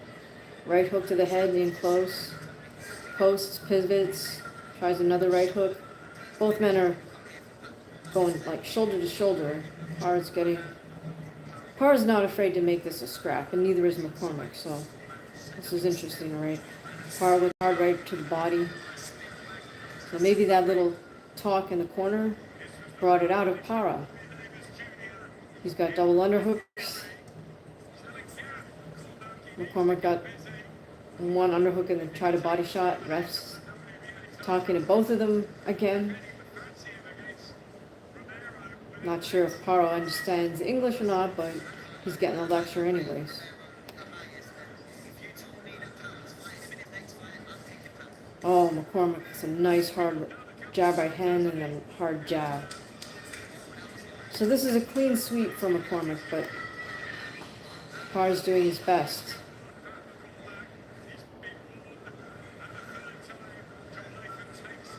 Okay, so not sure why Paro's losing a point here. The ref is taking a point from him, I do believe. Or maybe not. Maybe he's just giving him another long lecture.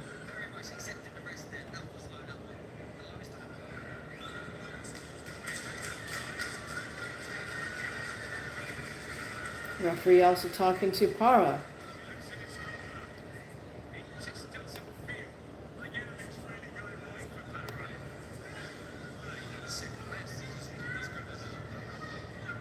Here we go. Action continues.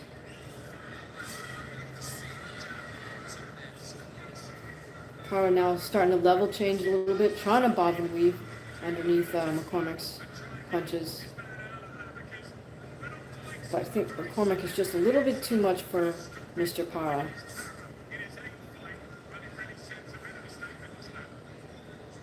A little bit of wrestling here, and then they separate.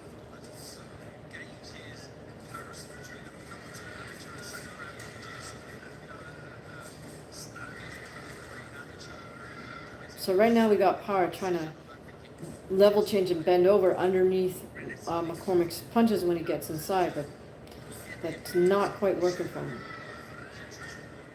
However, what he just did is working, which is to throw 2 body shots and then come upstairs. But it's all Pat McCormick in control right here. Okay, in the cage we got Bxng interviewing the Kaukus. Now McCormick has Paro up against the ropes. Paro bobs and weaves to get his way off. There's about 30 seconds left in this round.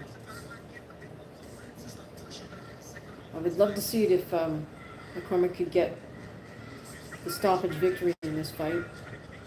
But to his credit, Paro keeps coming to fight. Missed with a big right hand, but gets tagged with a nice 1-2 by McCormack. Oh, gets tagged with another right hand. Complains to the ref that he's getting hit behind the head, but he's not. And there's the bell. If McCormick can get the stoppage in this fight, I think he should go for it. Again, clean sweep for McCormick. Paro doesn't have enough technically to pose a huge threat. He is heavy-handed. So it looks like Davison is alluding to the fact that Paro keeps bending way over, so he's calling for, I think he just called for an uppercut from McCormick. Okay. Hi, is that Amanda or Art? Sorry. Yeah, Amanda Gill. Hi, how are you doing? Sorry if I mispronounce anybody's name. The print is really small on this screen, so. Not trying to diss you, I just can't read that well. Alright, here we go. McCormack versus Paro. This is the 7th round, scheduled for 10. I'm curious to see if Pat McCormick can get Mr. Paro out of there. Paro with a nice single jab to the body, using that upper body movement to try to avoid McCormick's punches, but I think Ben Davison called for McCormick to throw an uppercut when Paro bends over and comes forward. Okay, so we're between fights in the UFC cage, so we'll focus on boxing for the moment. Paro taking small steps forward behind his jab. McCormick just really focused. Throws a 1-2 which misses, but then he lands a nice hard jab to the body. Paro advancing forward. McCormick steps back as Paro advances forward, but then McCormick sits down on his punches and comes back again. So that strategy is not really working for Paro. Now we have McCormick pushing Paro back against the ropes with his jab right hand. Very formulaic, but why complicate things? Especially when he's, and then he mixes in a nice right uppercut. Wonderful, wonderful change-up by Pat McCormick. This is what we want to see from when they're winning every single round. You know, open up with a little variety. Nice again, left uppercut, right hand by Pat McCormick. Okay, good. So he's starting to mix in his uppercuts. I think that's what Ben Davison was asking for. And props to McCormack for executing. Nice hard single jab. A minute left in this 7th round. Single jabs followed by right hands, but Paro is missing with those hard right hands. I think McCormick has the read on him now and lands a nice single right hand followed by another. Misses with the right uppercut, but really starting to take to Mr. Paro. McCormick walking Paro down, another jab right hand in the final moments of this round. Lands a jab right hand to the body, jab right hand to the head. Paro is hurt. He's not showing it, but all these shots are taking their toll. Give him credit though, because Paro is coming to fight. He's not coming to run around. He's not doing the Devin Haney. Oh, jab right hand left hook by McCormick rather, and that's the bell. McCormick ends it with a jab to the body. So I'm curious to see if Pat McCormick can get the stoppage victory here. I suspect that Paro's corner might stop the fight because these right uppercuts. Now that Pat McCormick is starting to add in the uppercuts, those are very damaging punches. Because it snaps your head straight back. Not what you want to have happen here with your cranium. Salute, Jonathan Simon. Good to see you here. Thank you for joining us. And Hamoon Shaker, Galliard, and Jackson Galliard, thank you. I don't know what's Felix from Stray Kids. Most important muscles in boxing, I mean all of them. But perhaps the most ignored are triceps. Because I'm not a guy, but it seems to me that dudes love to do bicep curls, but they ignore their triceps when it comes to lifting. So triceps are very important muscle for getting the snap on your punch, but often undertrained. All right, again, here we go. 8th round of 10. Can Pat McCormick stop Mr. Paro? This remains to be seen here, but some nice jabs to the body by Pat McCormick. Another double jab right hand by McCormick. Paro, I'll give him credit for not just coming to survive here. He's sticking with his high double guard, trying to minimize the damage.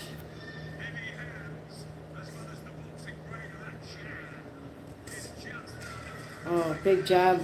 Loopy right hand by McCormick, followed up with a jab to the body. Oh, and beautiful. He mixed in that jab, little right uppercut. Wonderful change-up. Paro returns with his own jabs. Jab right hand by Paro. Jab right hand to the body by McCormack. They fall into a clinch.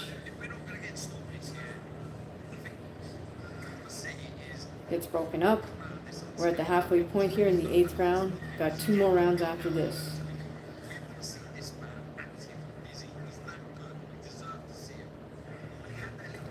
Paro just doing a little double high guard body movement, but not really.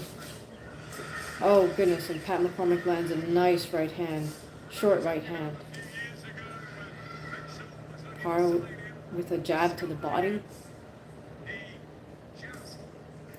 McCormick with a jab to the head. Paro tries a left hook right hand. Good job mixing it up. We got McCormick sidestepping side to side on the outside here. Ooh, double jab right hand. These are kind of slightly curvy right hands by McCormick at the moment. Oh, that was a nice straight right hand by McCormick.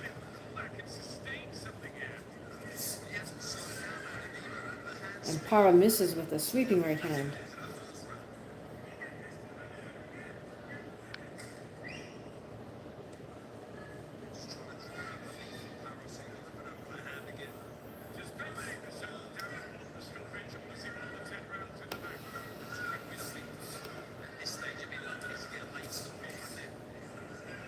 All right, nice attempt there by Paro. Jab, overhand right, left to the body.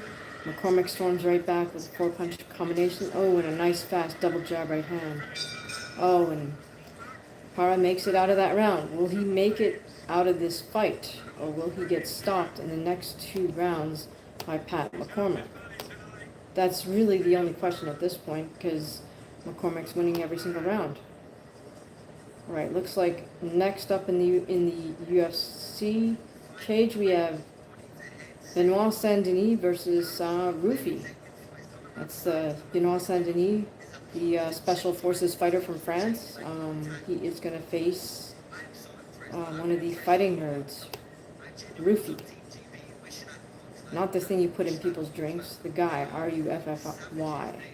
All right, here we go. We're heading into the final 2 rounds of this matchup with Pat McCormick versus Mr. Paro. Sorry, don't know his first name. Hola, Mr. Topalau. Topalau? Welcome. Hello, Techno Jacob. Hello, Alicia Wren. Thank you. Right, Alicia, Techno, Mr. Topilao, what fights are you looking forward to? Right now we're watching boxing and UFC.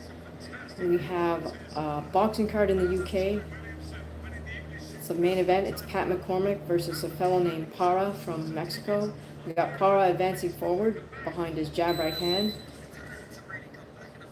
He's marching forward, trying to press McCormick against the ropes. McCormick's being evasive. Back to center ring.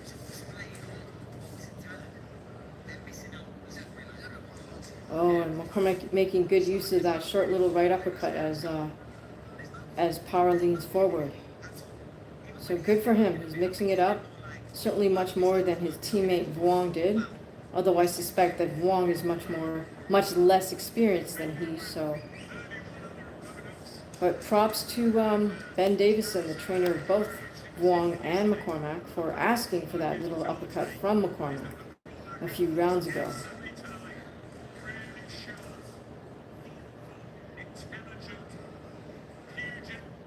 Oh, darn, this just crashed on me. Sorry, guys. I gotta start all over, as they say. Hang on one sec.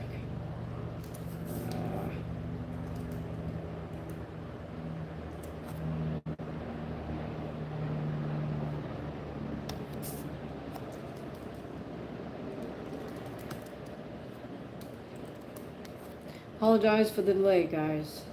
These things sometimes happen. Okay, so.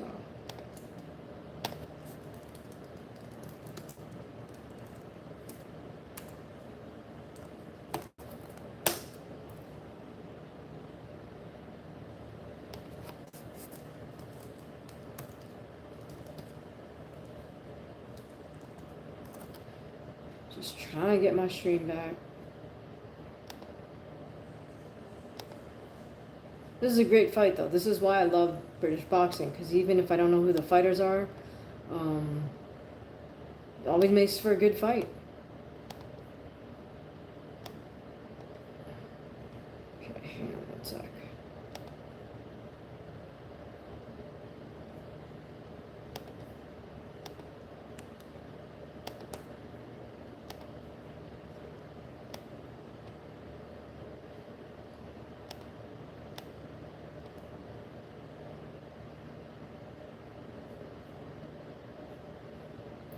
Alright, I apologize for the delay, technical issues.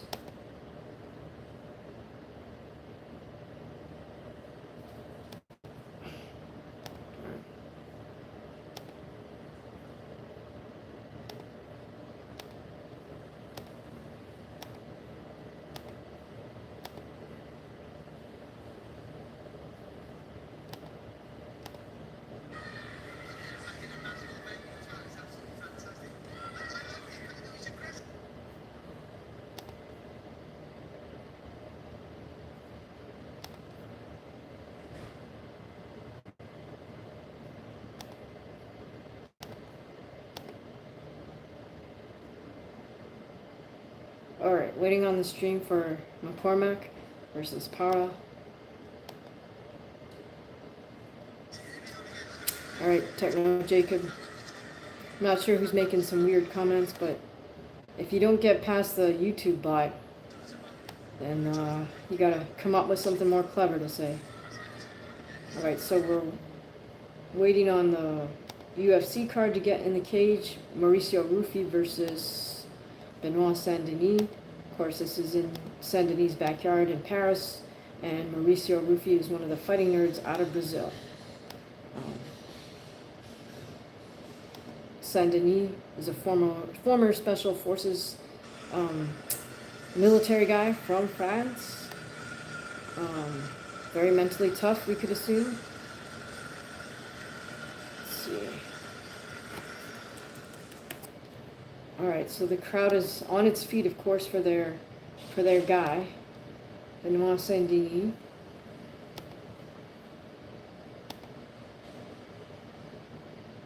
As he makes his ring walk. Cage walk, I guess you call it. And we're waiting, I'm waiting on my stream for the boxing. How are you guys doing? All right, CB, I'm not speedy. I don't do flips. I don't show speed. Okay, so, gosh, what's going on here? Oh, darn it. I think did I just miss the end of that fight?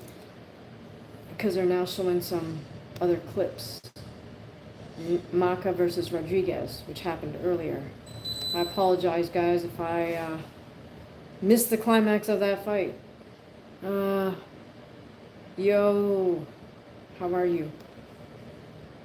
Okay, hopefully I get a recap here of what happened with McCormick and Paro. But I apologize, my stream just quit on me completely. Right at a critical moment. Alright, so we got Sandini about to enter the cage. He's getting checked out by the officials. Alright, not sure if this is a replay on the British boxing side.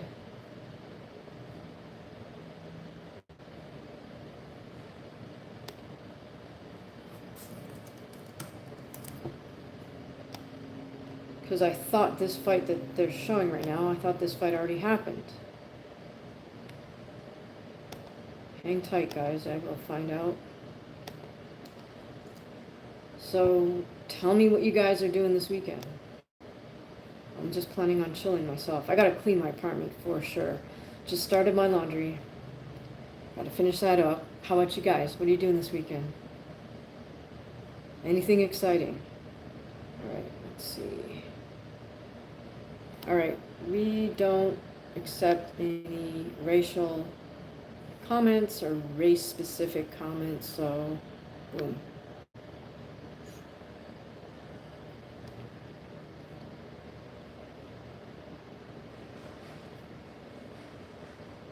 All you gotta do is say hello. You don't have to add anything after that.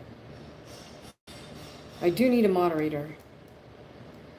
But in any case,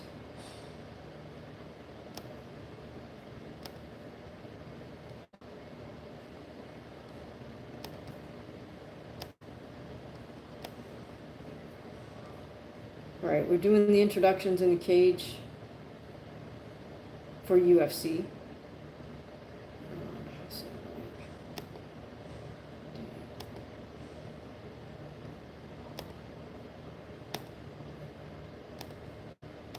Did Pat McCormick stop Mr. Paro? That's what I'm trying to figure out, guys. Sorry for the delay. Technology's doesn't always work the way we want it to, and I lost the stream just in the final moments of that fight. I'm not sure if I'm watching a swing bout right now between Maka and Rodriguez, but I thought this was on that. I thought that's the undercard. Okay, hang on. Let me find out what's going on here.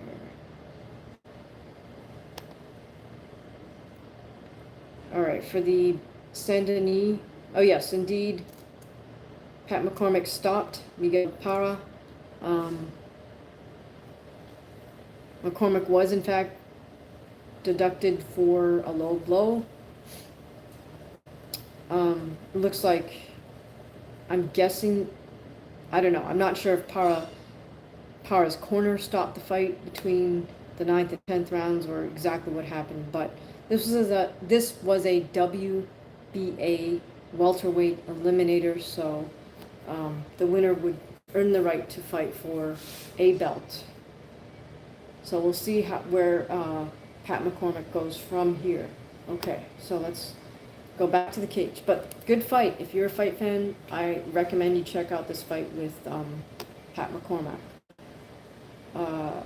Now his teammate, this is crazy because Pat McCormick only has 7 fights going into this, and his teammate Cameron Vuong had 8 fights, and yet McCormick looks so much more polished and had such a bigger repertoire and better tactics with one less fight. So in any case, I like to see a little more variety from Cameron Vuong as he moves forward. Looks like Sandy Ryan came away with a decision victory versus Jade Grierson. Yeah. And it looks to me like pretty much all the other A sides did win. Alright, in any case, let's go back to the UFC here.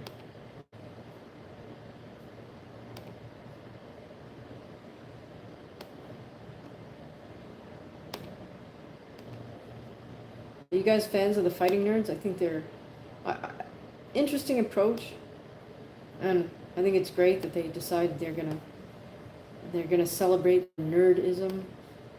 All right, here we go. We got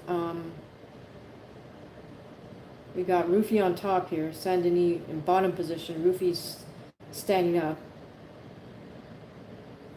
Looks like he's gonna try to administer some ground and pound.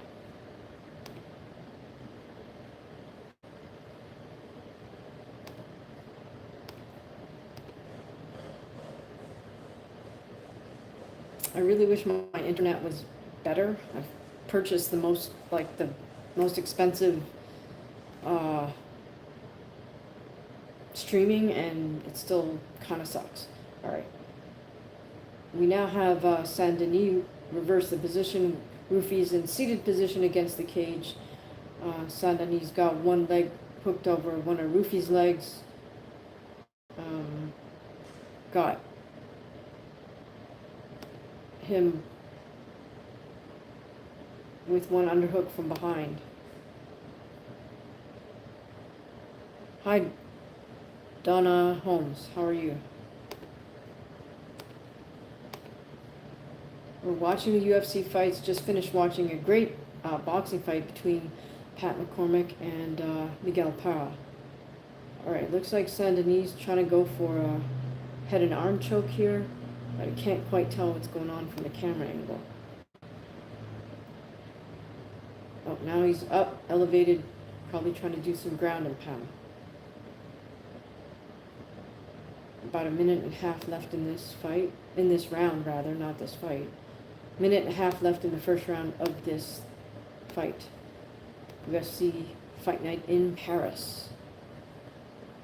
Alright. Well, Ruffy back on his feet, but Sandini has underhooks, got him pinned against the cage. Standing position. Sandini now transitioning to try to take his back.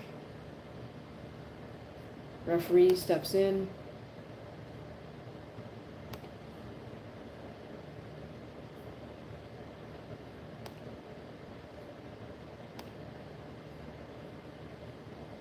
Not sure why that was, but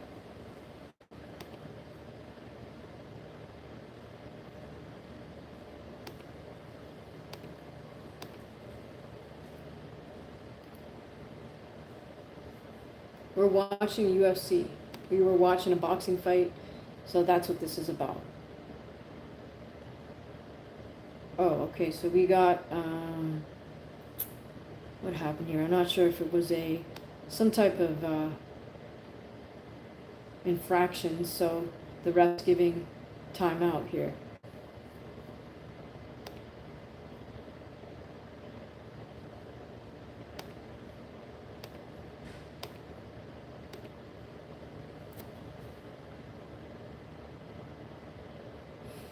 Don't expose Mike Hunt yet? Ha ha ha ha.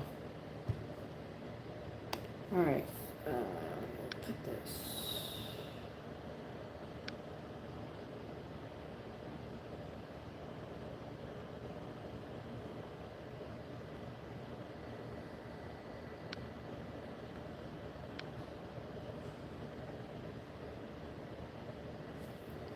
Alright guys, you're here just to watch the UFC fight.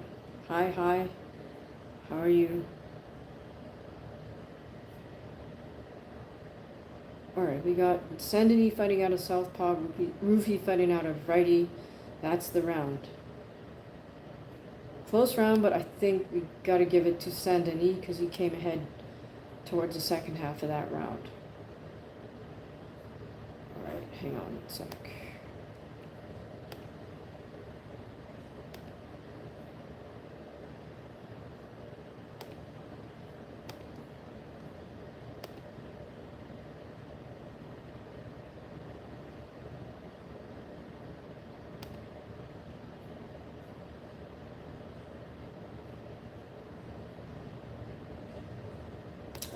We're on commercial break.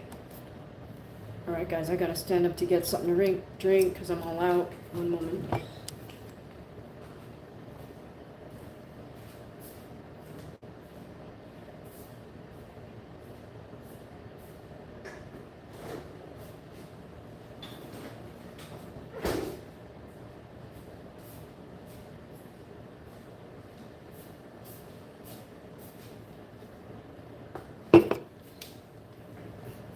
Alright, do you guys drink, have you tried this? It's pretty good, hop water.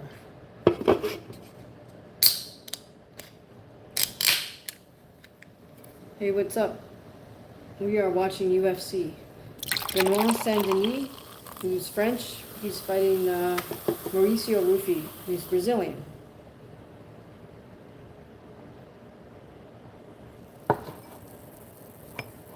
Cheers, you guys. Here's to a fun Saturday. I live in the U.S. Sandini with a couple punches and a body kick. Sandini fighting out of southpaw. Mauricio's fighting righty. Sandini has Ruffy up against the cage. Ruffy's got an underhook. They go down to the ground.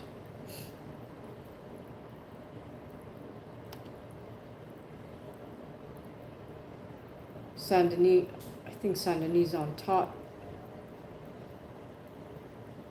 Oh no, I can't really tell what's going on here. Sorry. My fault, looks like Ruffy might be on top. Yeah.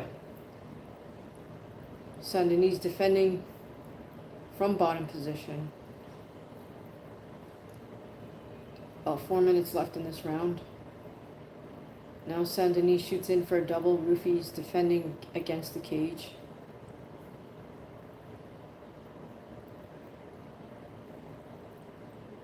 Ruffy's got the whizzer battling for control. Looks like Sandini has a body lock behind. How are you guys doing? Welcome. And Ruffy has 3 points touching the ground, so Sandini cannot knee him to the head, but Sandini has control from behind. Now he's got Ruffy down on the canvas. Not quite on all fours. Probably he's got one hook in. Ruffy's on all fours. Sandini's got one hook in, trying to do some ground and pound.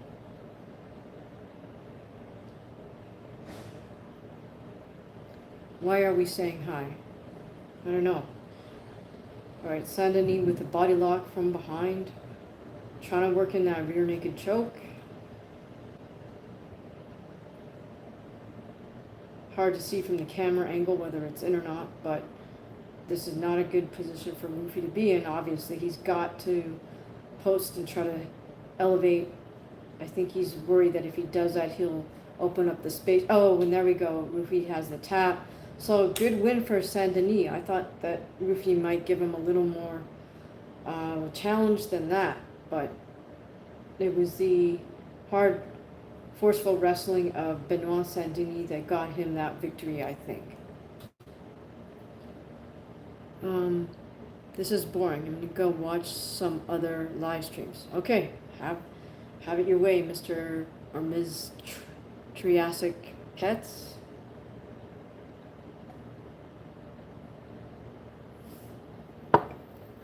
Really, I'm doing live commentary so people who are watching the fight can listen to somebody else's take on it, you know? Alright. Shadow tracking. Throwback. Alright. Alright. So, hang on. By the way, if I do morning workouts like early Pacific time, which is like around 6 a.m. Pacific time, you're welcome to check out that live stream. Let's see.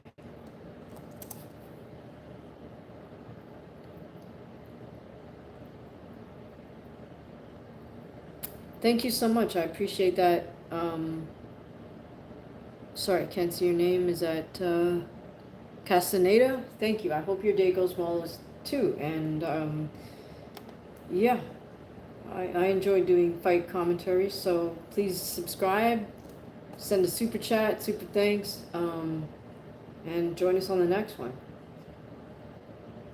Okay, let's see. I'm trying to just check. I just want to check out the card here as we watch live. That was Benoit Sandini just got the victory over Mauricio Ruffy.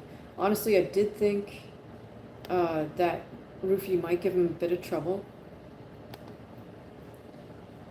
Okay, on the main event of this UFC card in Paris, we have Imavov versus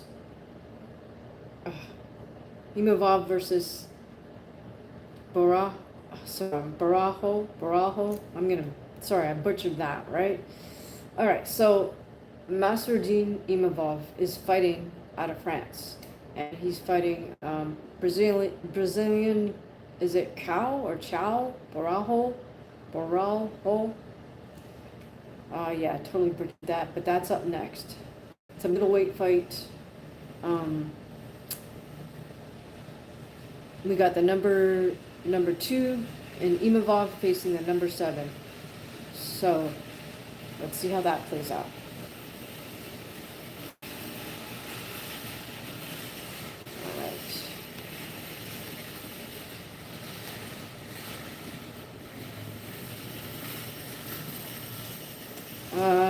Yeah, that's a provocative question, huh?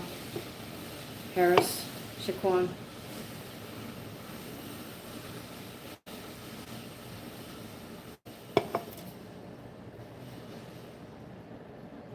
All right, so right now UFC is replaying some of the action from Sandini, Ruffy. I'm guessing since this fight was stopped, we're going to have a little time kill before they bring out the main event.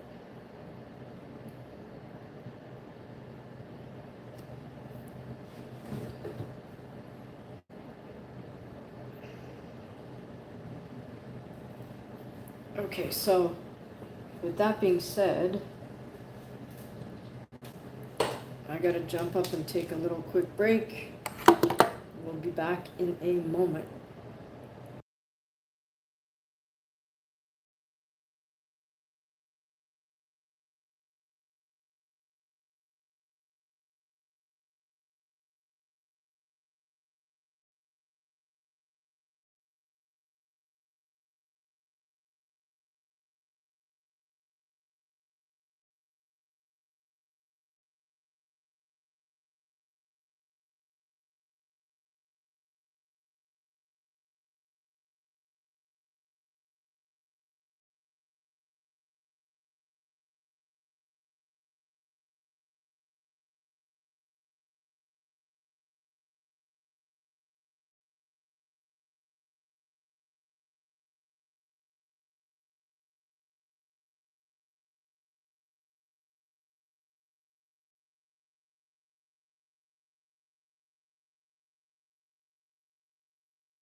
Alright, thank you guys for joining me. My name is DHamaguchi. I'm a pro fighter.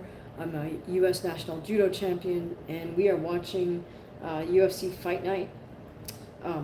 Bernard Sandini just defeated Mauricio Ruffy.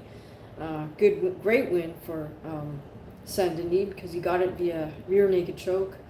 Ruffy tapped.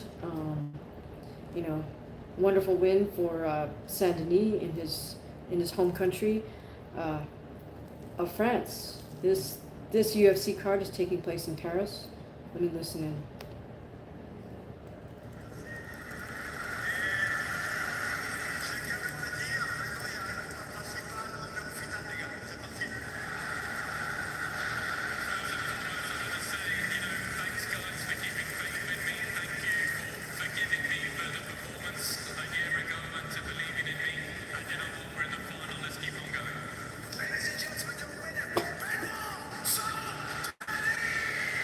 All right, so great win for Benoit Sandini in front of his in his home country, right, in Paris.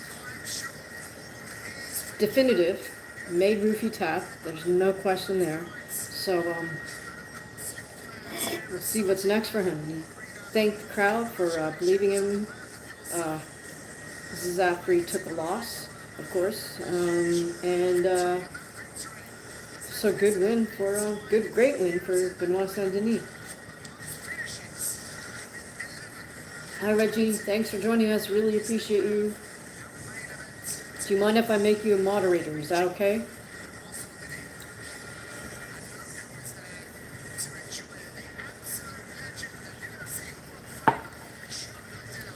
Never any obligation for any viewer to be a moderator. It's just I know I trust your judgment, Reggie.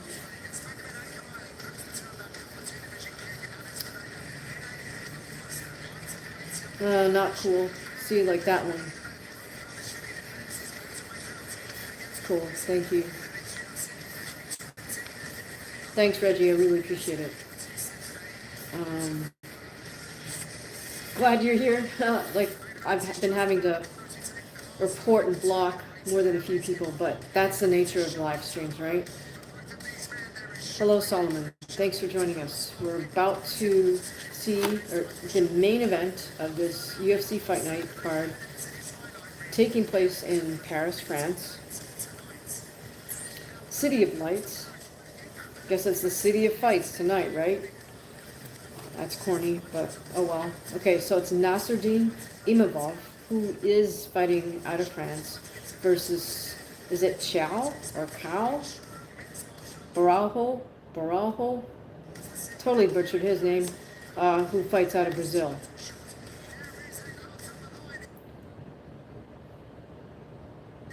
I don't know, it's his last name is Borralho, and in Portuguese the R's sound like H's. I don't know if the H sounds like R, but anyways, I guess I'll find out how to say his name.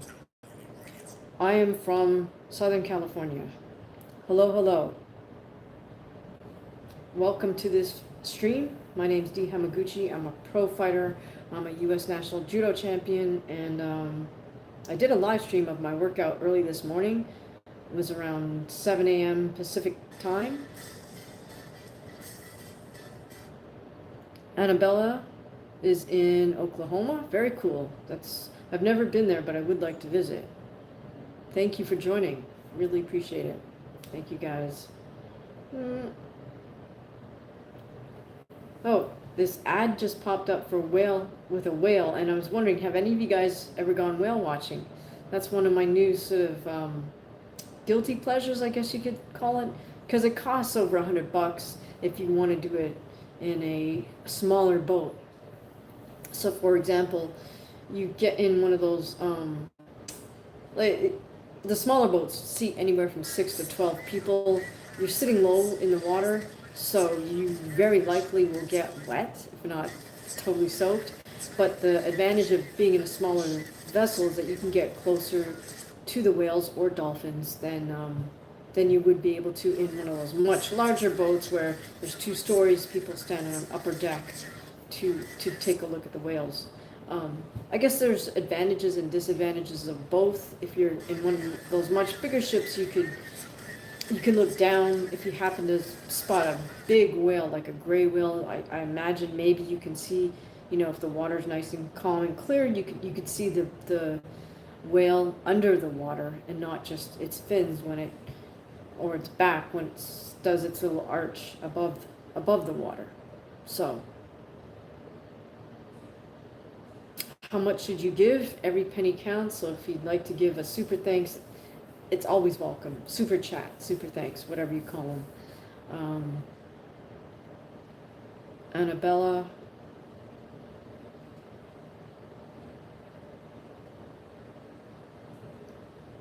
Okay. I don't watch Netflix. I don't have a sub to Netflix. I mostly just stick with YouTube for stuff. But I think I have Amazon Prime, which I never watch because I just don't have time for that. Between training and working and doing what I do, it's like I have any time for entertainment. This kind of is my entertainment. Hi, Gabriella. Or Gabriel. Sorry. Gabriella Nahara. Sorry if I mess anyone's name up. I'm not trying to mess with you. It's just the typing is like this big, so it's hard for me to see. Alright, guys. We are waiting for the main event of this UFC Fight Night. Imavov versus Barajo. There's also Dana White's Contender Series. I'm not sure what time that's coming on. Let me check just for you guys.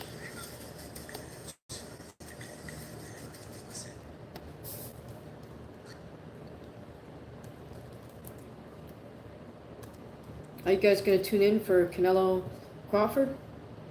I don't want to call it a gimmick fight, but it's a little bit odd to me that Crawford would jump from welterweight, 147, jump up to 154, to perform okay versus Majumov at 154, and then jump 2 divisions up to fight Canelo. I understand it's the money fight, but, you know, weight division-wise, I don't know. How's my skin so clear? I don't know. I don't use any expensive stuff. I just use water and some facial cleansing stuff. Yeah, Reggie, I am. It's always boxing all the time. I will try to do a little relaxation a little bit today and tomorrow. I don't fight in an age category. I fight whoever Steve asked. Yeah, I don't fight amateur. I fight pro. So there's no there is no age category. Who's my pick for this main event coming up? To be honest, I don't know much about either guy, so I'll just admit that. Who do you pick, Dave? You tell us. Who is it? Tony T's asking, is 26 too late to get into fighting pro? Well, the big question is, well, how much amateur experience do you have? Hello, hola, the voice. Okay, Michael. Say no to drugs and alcohol. Will do. That's why I'm drinking this hot water, which has nothing to do with my channel. I just like it. I also like this orange. That's why I'm eating that. This also has nothing to do with my channel.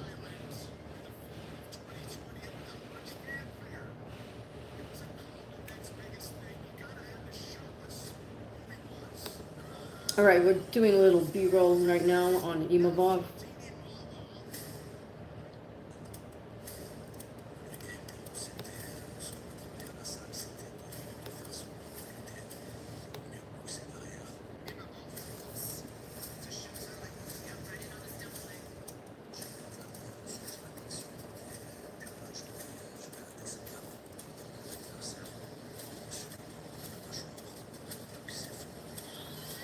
Thanks for your help, Reggie. I do really appreciate it.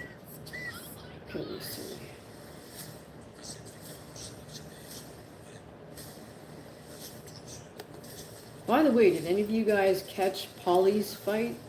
He was doing a bare knuckle fight today, or tonight, which is tonight in the UK is today in the US.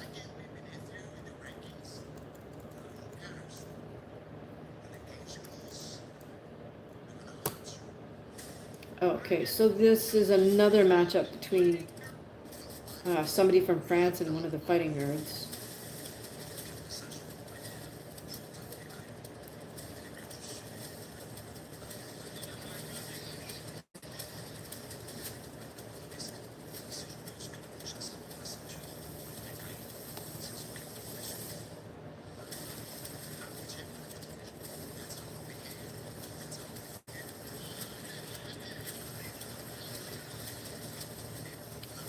Yeah, I think Dana White's Contender Series comes on.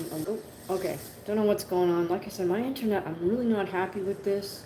I decided to upgrade to the most expensive streaming service, and still, I don't really notice any improvement from the lowest end. Anyways, it is what it is, guys. Sorry. My stream has been buffering a lot today.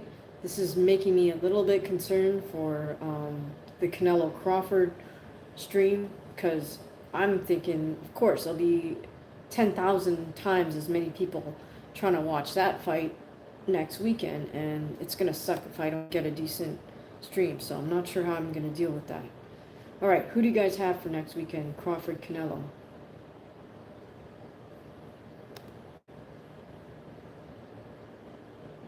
I mean, who do you guys have, MMA fans, UFC fans, who do you have in this fight? Fighting Nerd versus Mavov.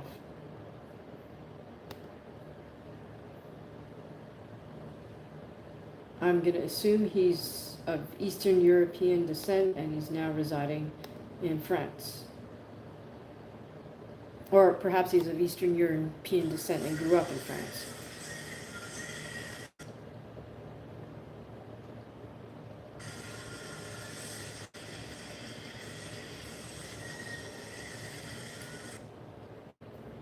All right, our Fighting Nerd is in the ring. The lights go down. I think we're about to bring out Imavov.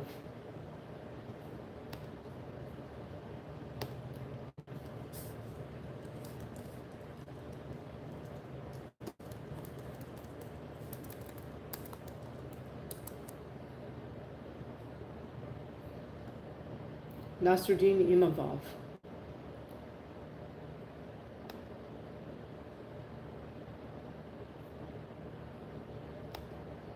Not sure why Imavov decided to put on a pair of glasses to kind of mirror the Fighting Nerd, but it is what it is. I mean, at the weigh-in, right? Just for looks or something.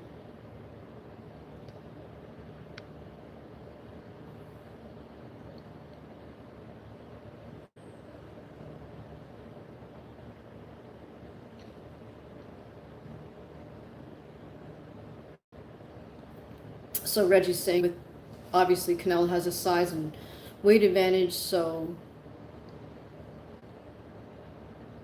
if he does anything but win, yeah, comfortably, then it won't look good for him. Yeah, agreed. Thank you so much. Ben is your name. Steve, are we supposed to put a second channel on? Oh, well, yeah, I mean, I can't show the fights on my channel. I'll get banned for doing that because it's copyrighted material. So yeah, you're gonna have to find a stream. Do you know how to do that, Steve?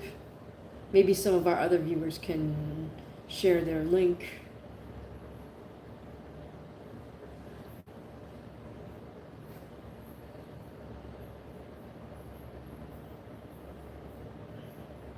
All right, so are you, if you're in the US, are you in the United States, Steve?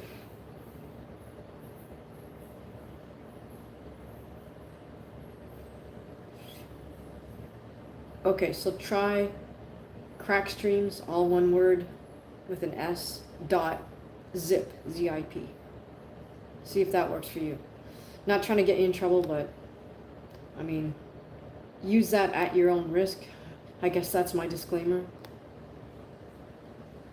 I've never had a problem, but in any case, I don't know that it's going to work so great on a mobile phone, but, and you got to do a lot of clicking because other screens will pop up, but if you can deal with that, then it'll work.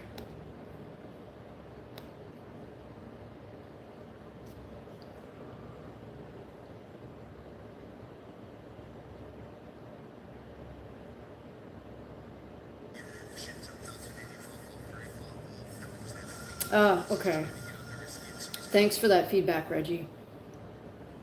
Andrew, what we're talking about is the main event of this UFC fight card, UFC Fight Night Paris.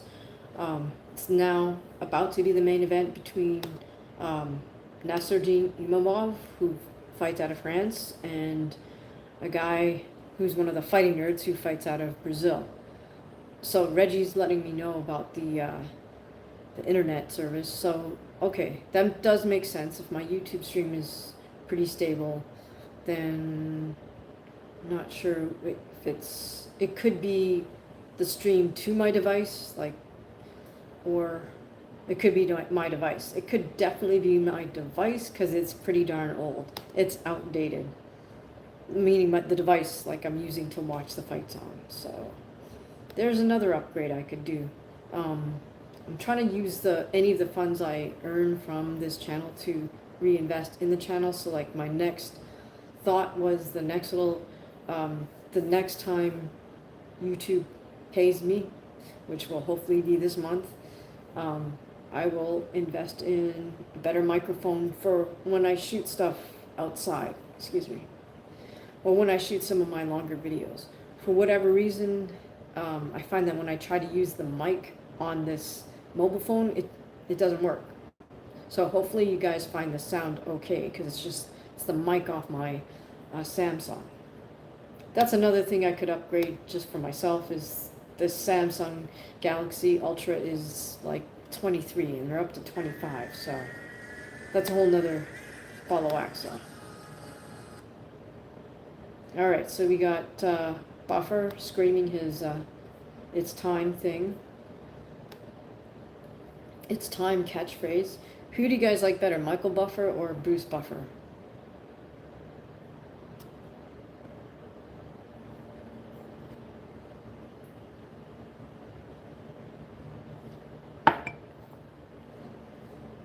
Bruce for sure, right, Reggie? Cool.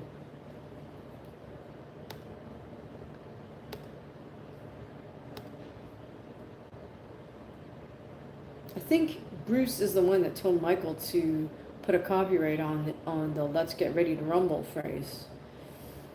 I'm not sure what that means in terms of revenue stream, but I guess it means nobody else gets to use it, right?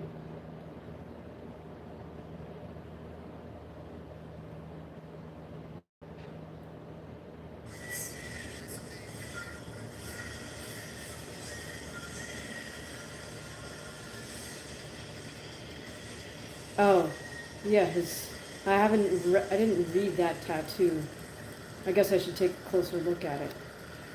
Personally, I don't know that I could stand to get a tattoo on my neck. I think that would really hurt.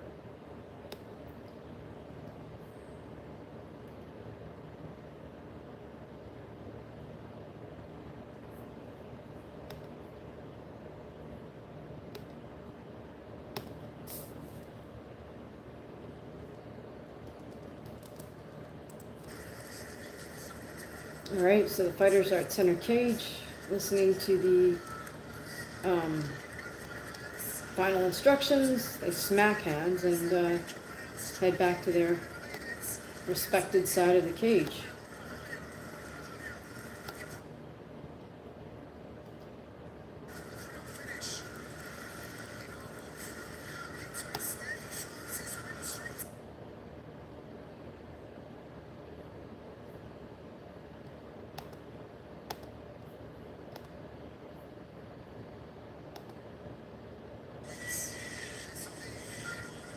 Alright, so we got an official who's checking out the Fighting Nerds ankle thingies. Don't know about that. Like, I don't know how much those are going to help you. If your ankle's compromised, it's compromised, but maybe they're like a little bit of a security blanket. I don't know.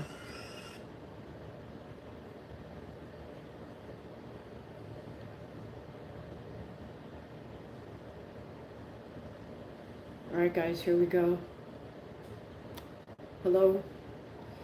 Main event, UFC, Paris. Wow, the Parisian crowd is loud as heck. They're really into their hometown heroes too, so I bet the energy in that place is amazing. Alright, we got the Fighting Nerd fighting out a righty, but switching to lefty. Looks like Imavov is going to stick with righty. So we'll have an open stance, switch to closed stance fight. Looks like. Oh, darn it. This just crapped out on me. Sorry, guys.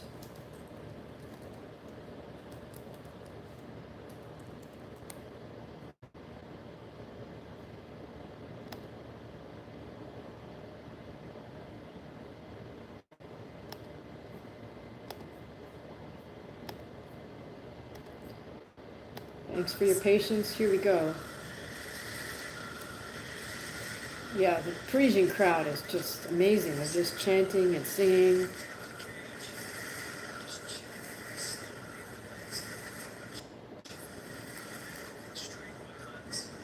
We got this in this open stance fight. Fighting Nerd shoots in for a double, doesn't get it. They're back up to standing, half clinched. Some knees. Oh, and a foot sweep attempt by the Brazilian. Doesn't get it. They break apart.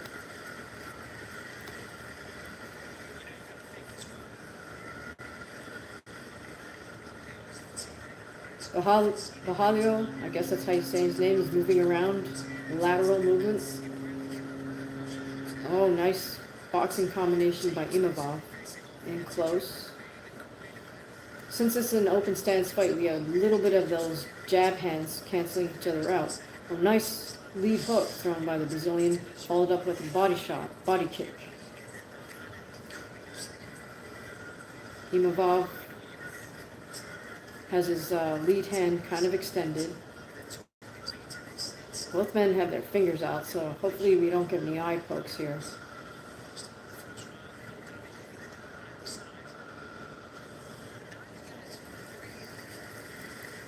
Bahalio with the attempted head kick, doesn't connect. Another head kick attempt by Bahalio. Teep by Imavov. Does land. Oh, Imavov with nice little short uppercuts once Bahalio starts to open up. Another head kick attempt by Bahalio. Imavov looks like a very patient type of fighter, where the fighting nerd is trying to be a little bit jittery to try to feint him out. And the fighting nerd does land a jab right there, followed up with a body kick. Now he switches. Fighting nerd switches to righty. Tries to close distance to shoot in. Gets one underhook. Walks Imavov back to the cage. Imavov throws some knees. Imavov defending with a wizard grip. Fighting nerd fighting for that other underhook. Both men using their heads literally to press up.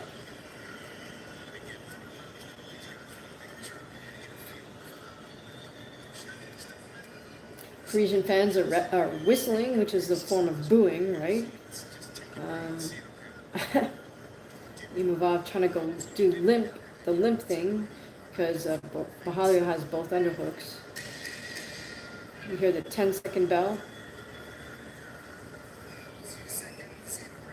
Lots of loud whistling from the Parisians to express their displeasure, and that's the horn to indicate the end of the round. Thanks, Reggie, for all your hard work here.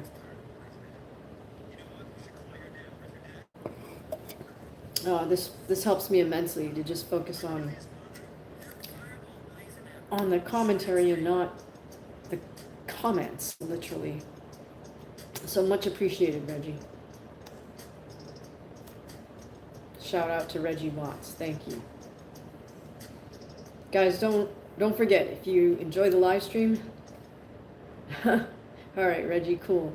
If you enjoy the live streams, if you enjoy some of my fight breakdowns, please consider leaving a super chat. Every penny counts. Every penny helps. Hello. Is that Saul? Okay.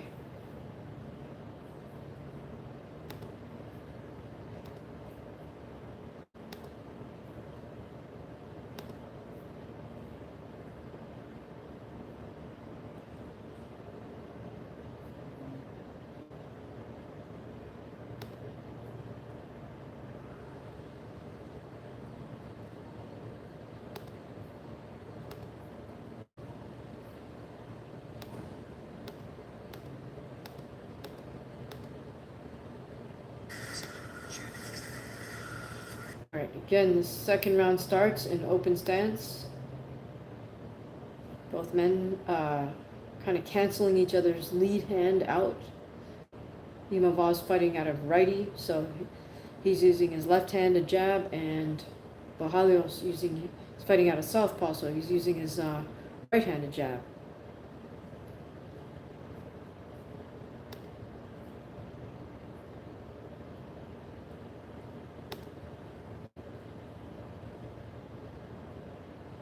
Again, apologize for the buffering. This is definitely something I'm going to have to look into.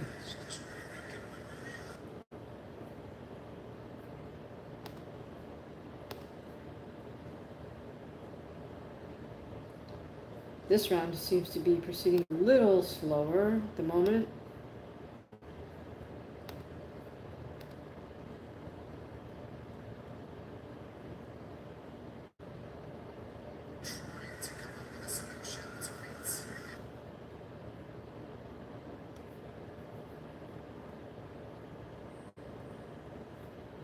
Both men still canceling each other out with their jab hand. A teep from Imavov doesn't land.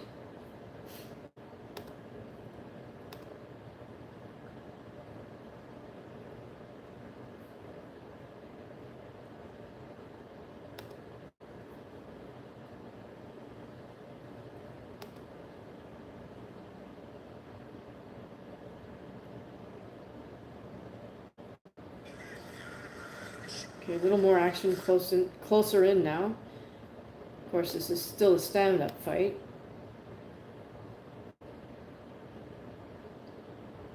Yeah, I am, Reggie. That's the only one I could get. Do you have any other suggestions?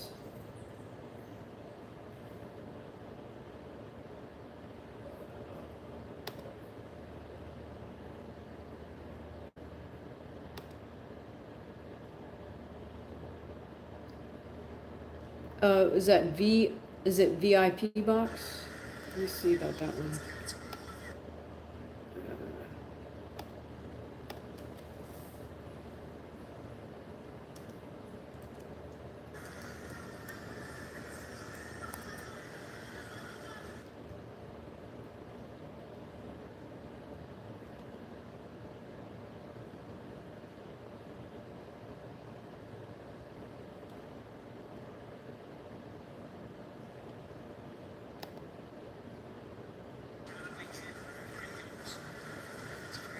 Alright, let me try that, Reggie. Let's see what happens here.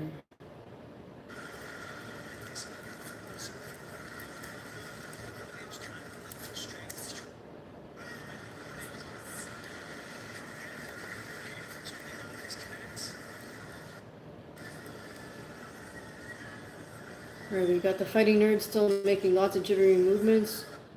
Reverse kick to the head. Nasruddin kind of still. Oh, fighting nerd shoots in. Gets defended.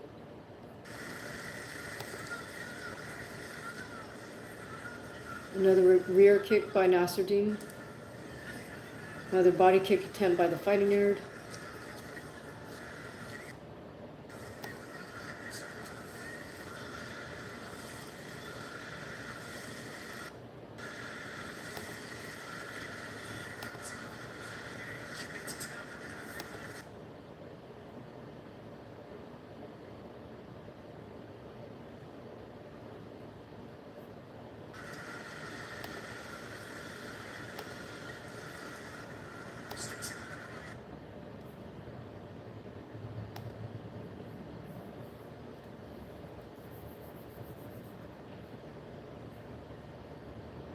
Alright, we got Nasruddin dropping his hand for a moment there to make faces at the fighting nerd. I guess trying to say, didn't do anything. Alright.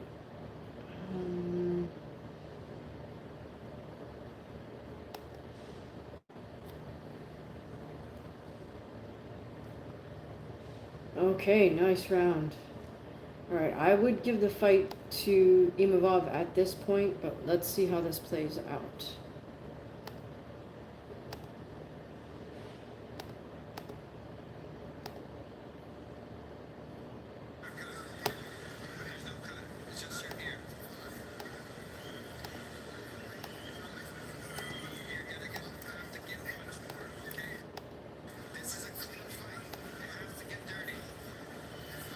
Interesting. Fighting Nerd's Corner is asking him to make this, you know, make this dirty fight, which I understand. He's got to pick up the urgency.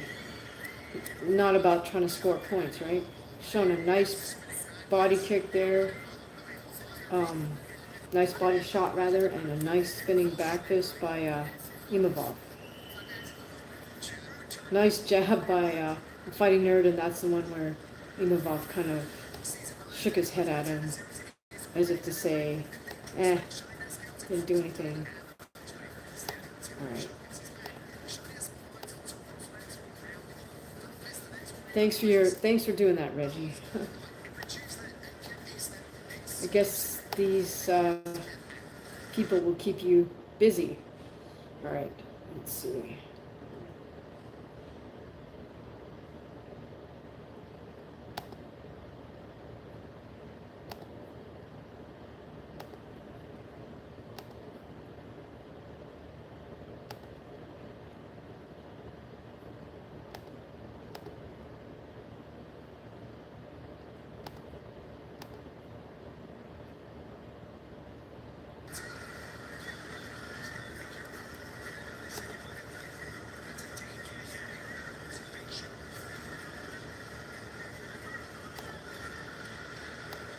Okay, we've got a fight going on here.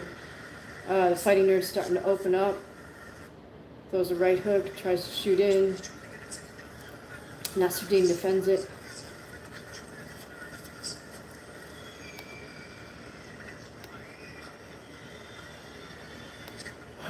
Lots of whistles by the Parisians. The ref gives a timeout here. I guess for a low blow.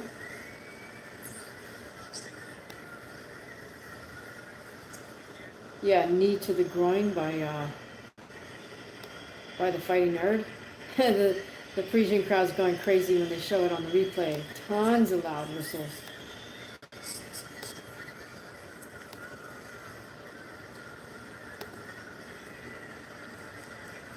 Yeah, the Parisian fans are great, for sure, Reggie. They're awesome for judo, too. They're, like, so knowledgeable. It's crazy. Now they're chanting. Okay, the ref is going to give Imavov 5 minutes to walk it off. We're just over the minute point now.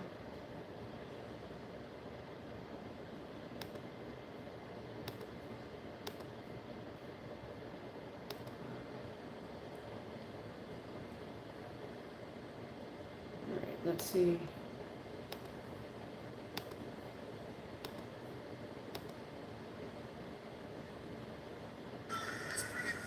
You know what, Reggie? You're right. That's better. That seems to be better than what I'm using. So I'm just gonna close that out and switch over to the one you recommended. Thank you so much. Thank you. Thank you. Thank you. Thank you. All right.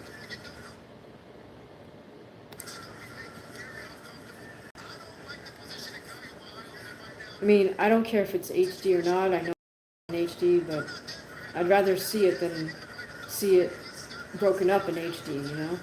All right, and Imavov with double unders, closes in, they break apart. Again, a lot of hand grabbing here because it's an open stance fight.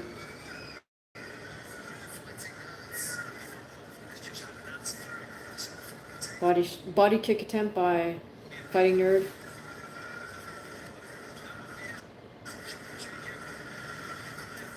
Right hook. Oh, right hook. Left hand by Fighting Nerd lands. I think that did get Imavov's attention. That straight left. And Fighting Nerd again with a left head kick attempt.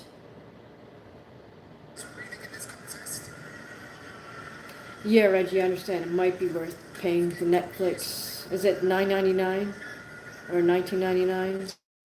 Yeah.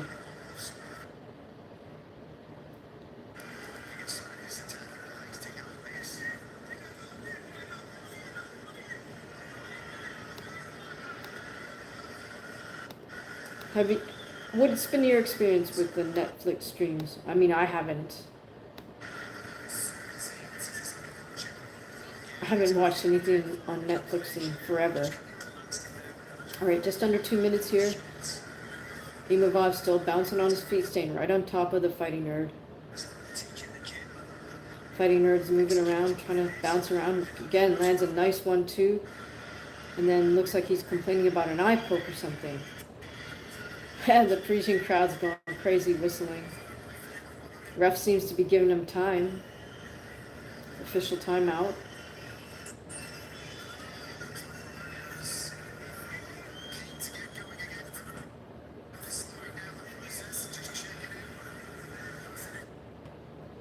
Well, I don't think that was intentional by any means. Alright, back to the action. We got about a minute and a half left here. This fight is starting to heat up. Oh, very nice 1-2 by Nasruddin.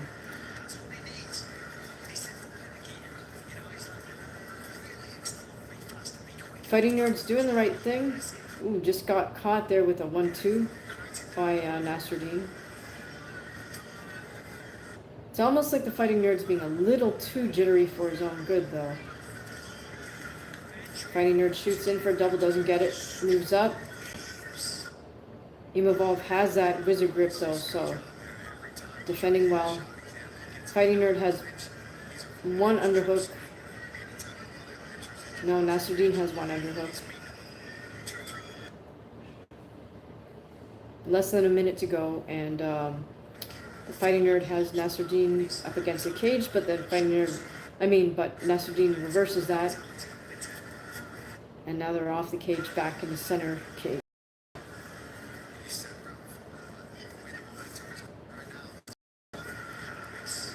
Okay, cool. Reggie, thanks so much for letting me know that the Netflix stream is good. Okay, cool. So hopefully they've got the infrastructure in anticipation of large viewership next weekend for Crawford Canelo. I tend to think, and I'm biased, but maybe with Dana White kind of in charge of promoting that event, he seems to have logistics down really well. So hopefully he's got that dialed in, you know?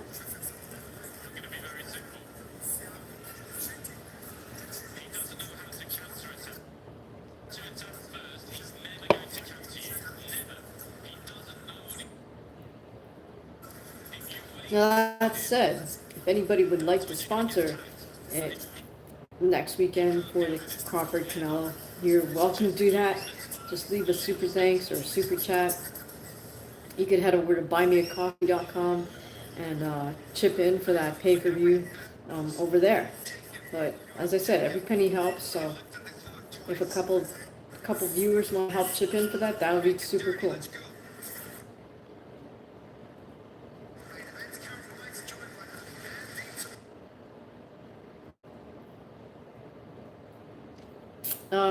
I fight boxing. I'll fight MMA. I don't really do WWE. But, are you Raja Jackson? Just kidding. I guess I could learn WWE. Reggie, you are amazing. Thank you so much. So appreciated. So appreciated. That's so kind of you. I really appreciate it. So you guys, live stream next week is brought to you by Reggie Watts. Wonderful, wonderful. Appreciate that. What did they write? Matt kicks. Haha. That's, what is that, autocorrect? Turn Netflix into Matt kicks? No, I get it. Thank you so much. That's so kind of you.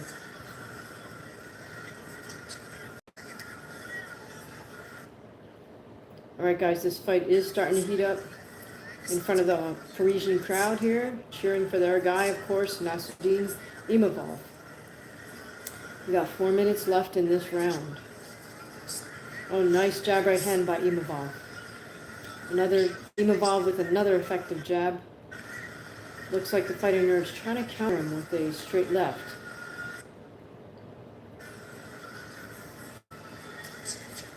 Inside kick from Imavov, and kind of winces. They go to, I'm not sure what happened there. Maybe that was an unintentional going kick or something, but Fighting Nerd just taps it out and waves it off. A lot of jittery motion from the Fighting Nerd still. In my opinion, that's a bit of a waste of energy, but I'm sure that's something he and his team worked on, so there we have it, right? Oh, goodness, and Imavov totally snaps the Fighting Nerd's head back as he kind of rushes in. Nice, really tight little right uppercuts. Oh, and a right to the body by Imavov. Throws those so tight. They're so tight, he doesn't telegraph them. Right to the target, which is the chin or the body. Wonderful, wonderful, very educated hands on the part of Imavov. So we are, now the crowd, of course, is chanting his name. We are right at the halfway point of this round. And Imavov is starting to pull away in this fight. Oh, nice attempted jab left hand by the Fighting Nerd, but Imavov secures one underhook, one over, walks the Fighting Nerd back to the cage, has him pinned up against the cage. Fighting Nerd gets off, shoots in, doesn't get it. They both stand back up on their feet. Center cage. Imavov Fighting Nerd throwing hard punches and getting countered with very short shots from Imavov. So Imavov, really like the boxing skills of Imavov. Fighting Nerd switches momentarily to righty and then back to lefty. He's fighting with his mouth open, so I don't know if that's an indication that he's having trouble breathing. Oh, and Imavov with a beautiful just jab short right hand. Really wonderful. Imavov still with a nice live feet, very focused stance. Hello? Can't read. Oh, hello from Pakistan. Hello. Thank you for joining us from Pakistan. Sorry, can't read the Arabic, but that's okay. Hopefully you said something nice. This is the main event of the UFC Fight Night in Paris, France. And we have the hometown guy, Nasruddin Imavov, fighting one of the Fighting Nerds from Brazil. Attempted knee from the Fighting Nerd gets countered with a 1-2 by Imavov. Oh, beautiful right hand by Imavov. Oh, okay. Arabic writing of the name. And where are you from? Oh, my fault. Okay, got it. Huh.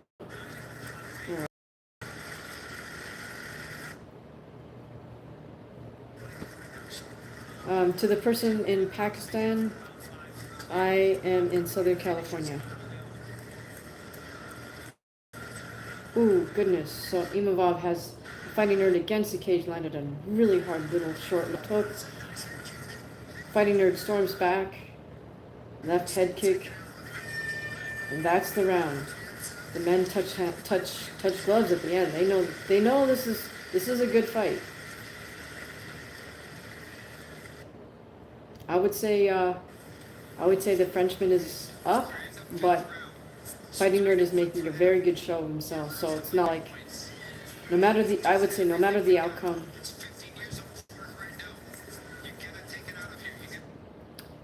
outcome, both men's stock has risen, in my opinion.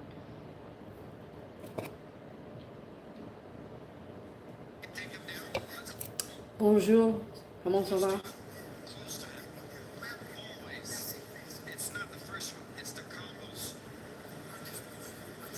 Okay, so Fighting Nerd's coach is encouraging him to throw his combinations rather than look for the first hard shot to land. Great advice. Great advice. You know, as soon as you start focusing on one big shot, you're kind of done for. So I think that's great corner work by Fighting Nerd coach for his fighter to focus on combinations.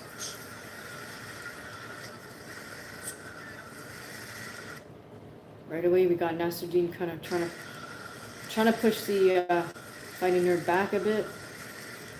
Fighting Nerd holding his ground, circling just ever so slightly. Oh, a very nice jab left hand by Fighting Nerd.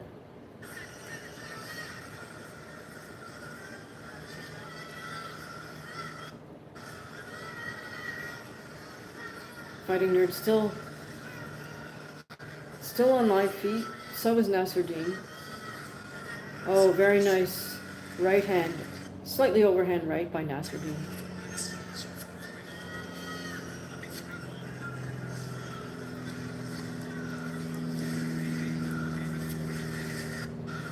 Fighting Nerd still trying to use a lot of little jittery upper body motions to try to feint him out.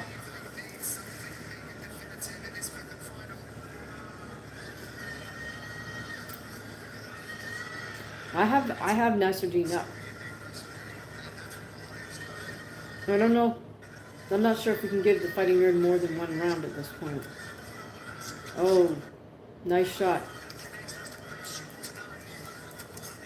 Into a clinch in center cage. Nice elbow by the Fighting Nerd. He's got 3.5 minutes to try to get this W secured.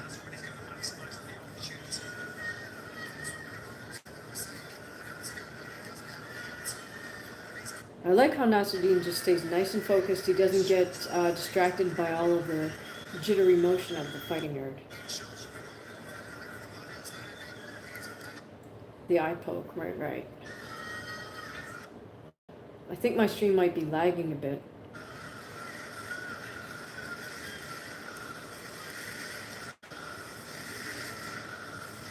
The Parisian crowd is just chanting Imavov's name. Imavov with a nice little right uppercut there, just sneaks that in. Oh, the men exchange hard reverse punches there. Good slip by Fighting Nerd. He does look tired, but and there we go with the eye poke. So my stream is lagging behind yours, Reggie, clearly. So Fighting Nerd gets a timeout at the halfway mark of this final round, and of course the Parisian crowd is just whistling their heads off. That's their form of booing. No, Reggie, it's all good. If you're ahead, that's fine. It means mine is behind.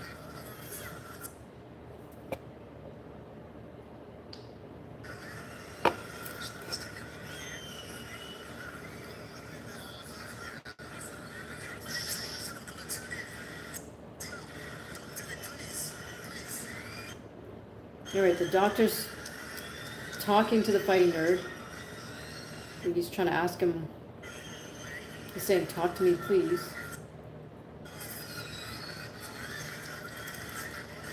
Fighting Nerd's nodding his head okay.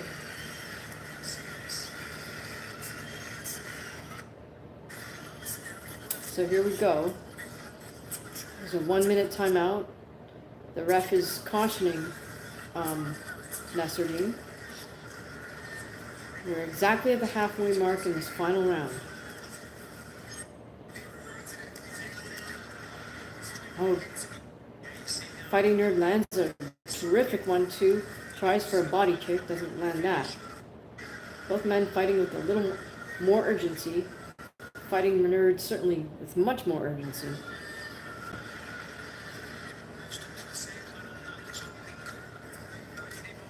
Fighting Nerd looks like he wanted to shoot in for a double, but abandoned the thought, gets countered with a nice hard right by Nasruddin, who then moves in for the takedown, secures a whizzer, they break it up, back to center cage. Oh, lead right hand by Nasruddin lands.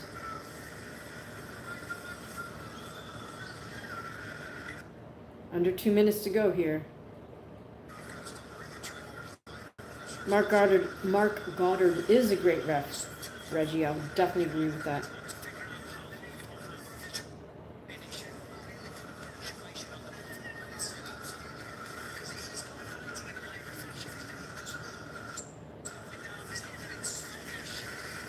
Okay, we got a little bit of grappling going on here in the middle, and then they break apart. Minute left. I think they give the decision to Nasruddin, but it's a close fight, and Fighting Nerd didn't, his stock rose in this fight.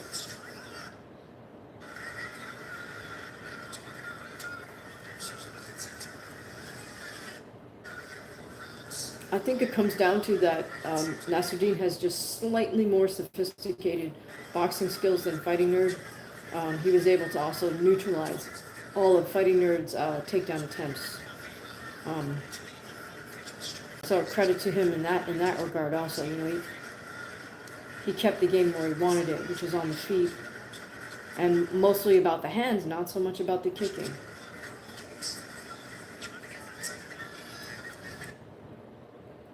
Again, Fighting Nerd with a takedown attempt, but Nasruddin defends it with wizard. 10-second clap, and I think it's going to go all Nasruddin. Oh, goodness, he catches him with a nice little short left hook as this round closes out, and that's the fight. Both men acknowledge each other, as well they should. That was a good fight. Love to see that. Lots of respect being shown.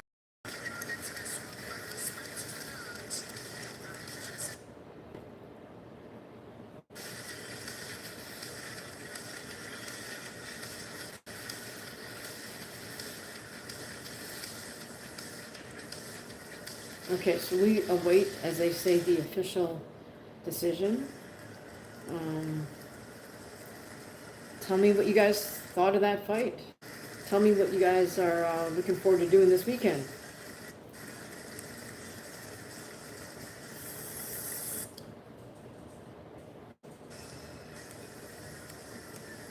Thank you so much for your generosity on this live stream, guys. I really, really appreciate it.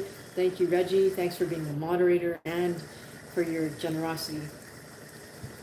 We will have a live stream for the Canelo Crawford fight.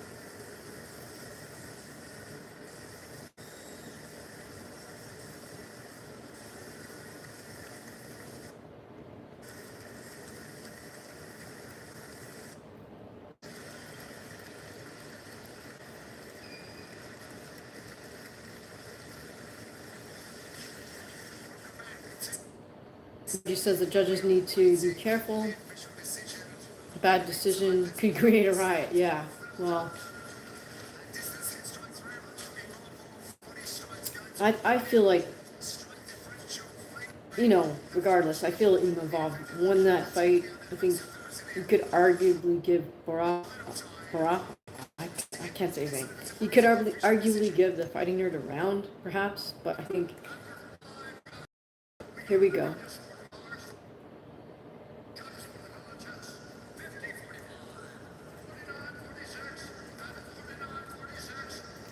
50, 45, 49, 46. Yeah, so one judge gave him 5 rounds, two judges gave him 4 rounds, so it wasn't too far off there. Yeah, that you could give Fighting Nerd 1 round, but not much more than that. Maybe you could we could hunt and try to give him 2 rounds, but either way, you know, I think that was pretty great. That was a great fight.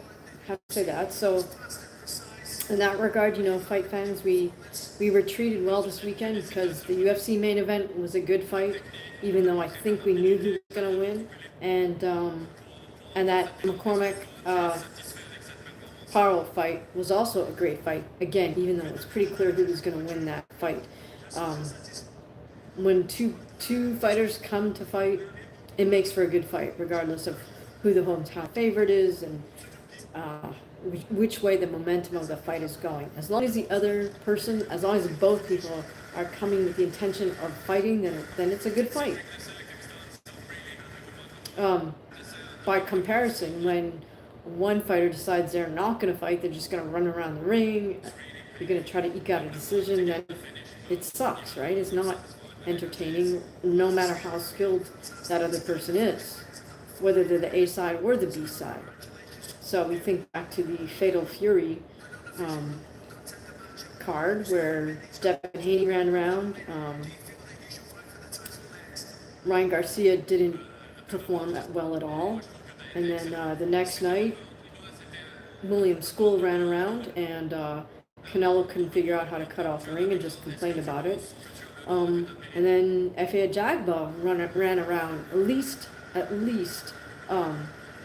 Martin Piccoli made it a fight and tried to pursue F.A. while he was being the track runner. And then F.A. Jagba ran around. At least Martin Piccoli made it a fight and tried to pursue F.A. while he was being the track runner. And then F.A. Jagba ran around. At least Martin Piccoli made it a fight and tried to pursue F.A.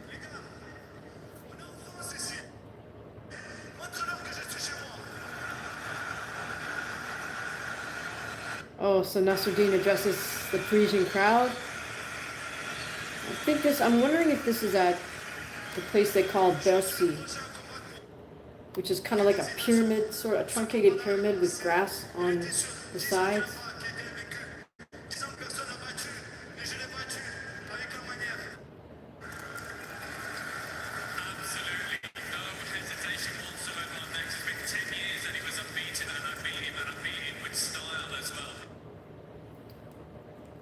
So he's saying, Nasruddin is saying that the Fighting Nerd was undefeated, and he beat him, with style. So, props to him.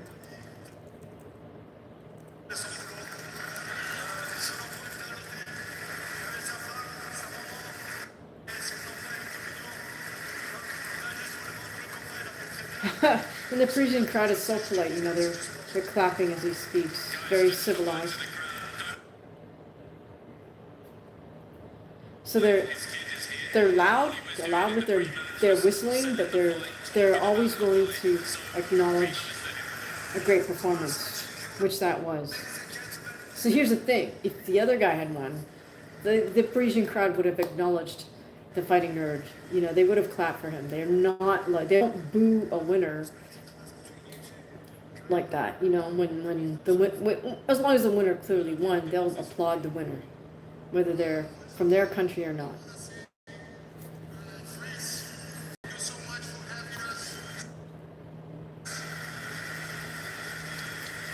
See, they're applauding Fighting Nerd right now. He's saying thank you.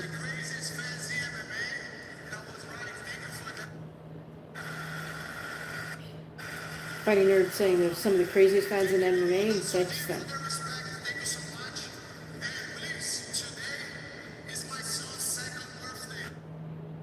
Oh, how sweet. He's saying it's his son's second birthday.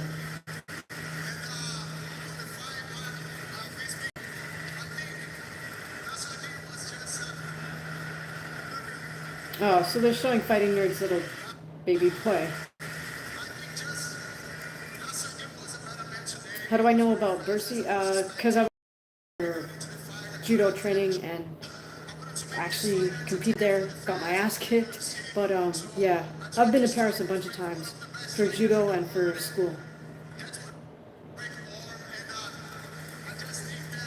Oh, okay, so that is where yeah, that's kind of one of the main sports places, right? Hello, hello.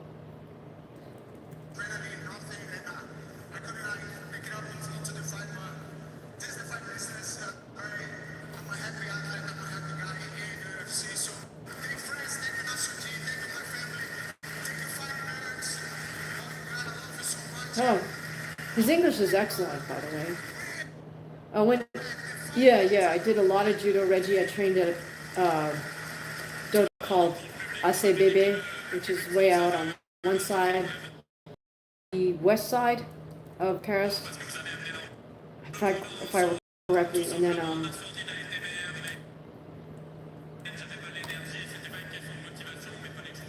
and then I trained at INSEP, which is like their Olympic Training Center, which is way over in the Bois de Vincennes on the east side of Paris. Yeah, when I studied, I used to live really close to the Bois de Boulogne on the west side, anyways.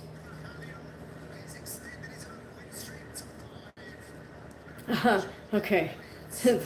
Yeah, no, I mean, I was going to get my ass kicked. I already knew that. I didn't really want to enter the tournament. I was there for the training camp that happens after. And my American coach, Jim Herbeck, was just like, that's BS, you know. If you're here for the training camp, enter the competition, you know. And I was like, oh, yeah, all right. I'm way out of my league, but fine. It was an experience, right? So I can say I competed in the Tournoi de Paris, Parisian Open, but, you know, the training camps were legendary for being hard. And so that's why I went. Because where else in the world am I going to find like 24 or more women my size who are there to scrap, you know? So that's why the training camp there was important for me.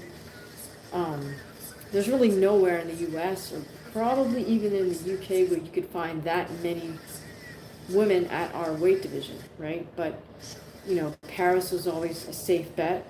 I went there even when it wasn't the official training camp that everybody swarmed to from all over the globe. I was fortunate enough that the coaching staff at INSEP would let me join them for the sparring sessions, or randori.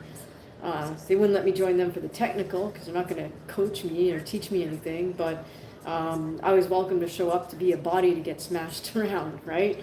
So I did that more than a few times. And yeah, man, that was just, it's tough. It was super tough there because I'll make a whole nother video about that. But yeah, it was one of those things where I knew it was going to suck. I knew it was going to be really hard, but I also knew it would up the level of my game. And so honestly, that's how I was able to come back to the US, fight at 45 kilograms, and become US national champion. It was pretty much all thanks to being able to go over to Paris and train. So do I struggle for size, weight, appropriate sparring partners in the US then? Yeah, 100%. You know, because I fight at 102 to 105. That's boxing. In judo was 48 kilos, which is about 106 pounds. So either way, you know, it's always hard. And then, so what do? You know, people say, oh, well, you could go join the kids class, and it's like, yeah, I can, but it's not really fair to go hard with kids. And then, of course, they're like 14-year-old boys who will like, and probably even 12-year-old boys who will absolutely smash me around in boxing or judo. So it's not necessarily the greatest, right? But you got to do what you got to do. So anyways, that was my solution at the time, was to save up my money and go over to Europe on a budget and suck it up and live through these week-long training camps. All right, so guys, Reggie, thank you. I can't thank you enough for your kind donation, for your willingness to be a moderator, and for your always thoughtful comments, not only on live streams, but on the videos as well. Guys, I'm going to wrap it up. This is now, oh my goodness, it's been 3 hours. Time flies when you're having fun, right? It's been 3 hours. Sadly, it will take YouTube till tomorrow maybe to process this live video and make it accessible to everybody. So it's always better to jump on a live stream than to wait for it to get published. So yes, thank you, Reggie. We will catch you and everybody else next week. You guys have an awesome rest of your Saturday. Have a blessed Sunday, and I'll be back in the gym Monday. So we'll see you then. Thank you.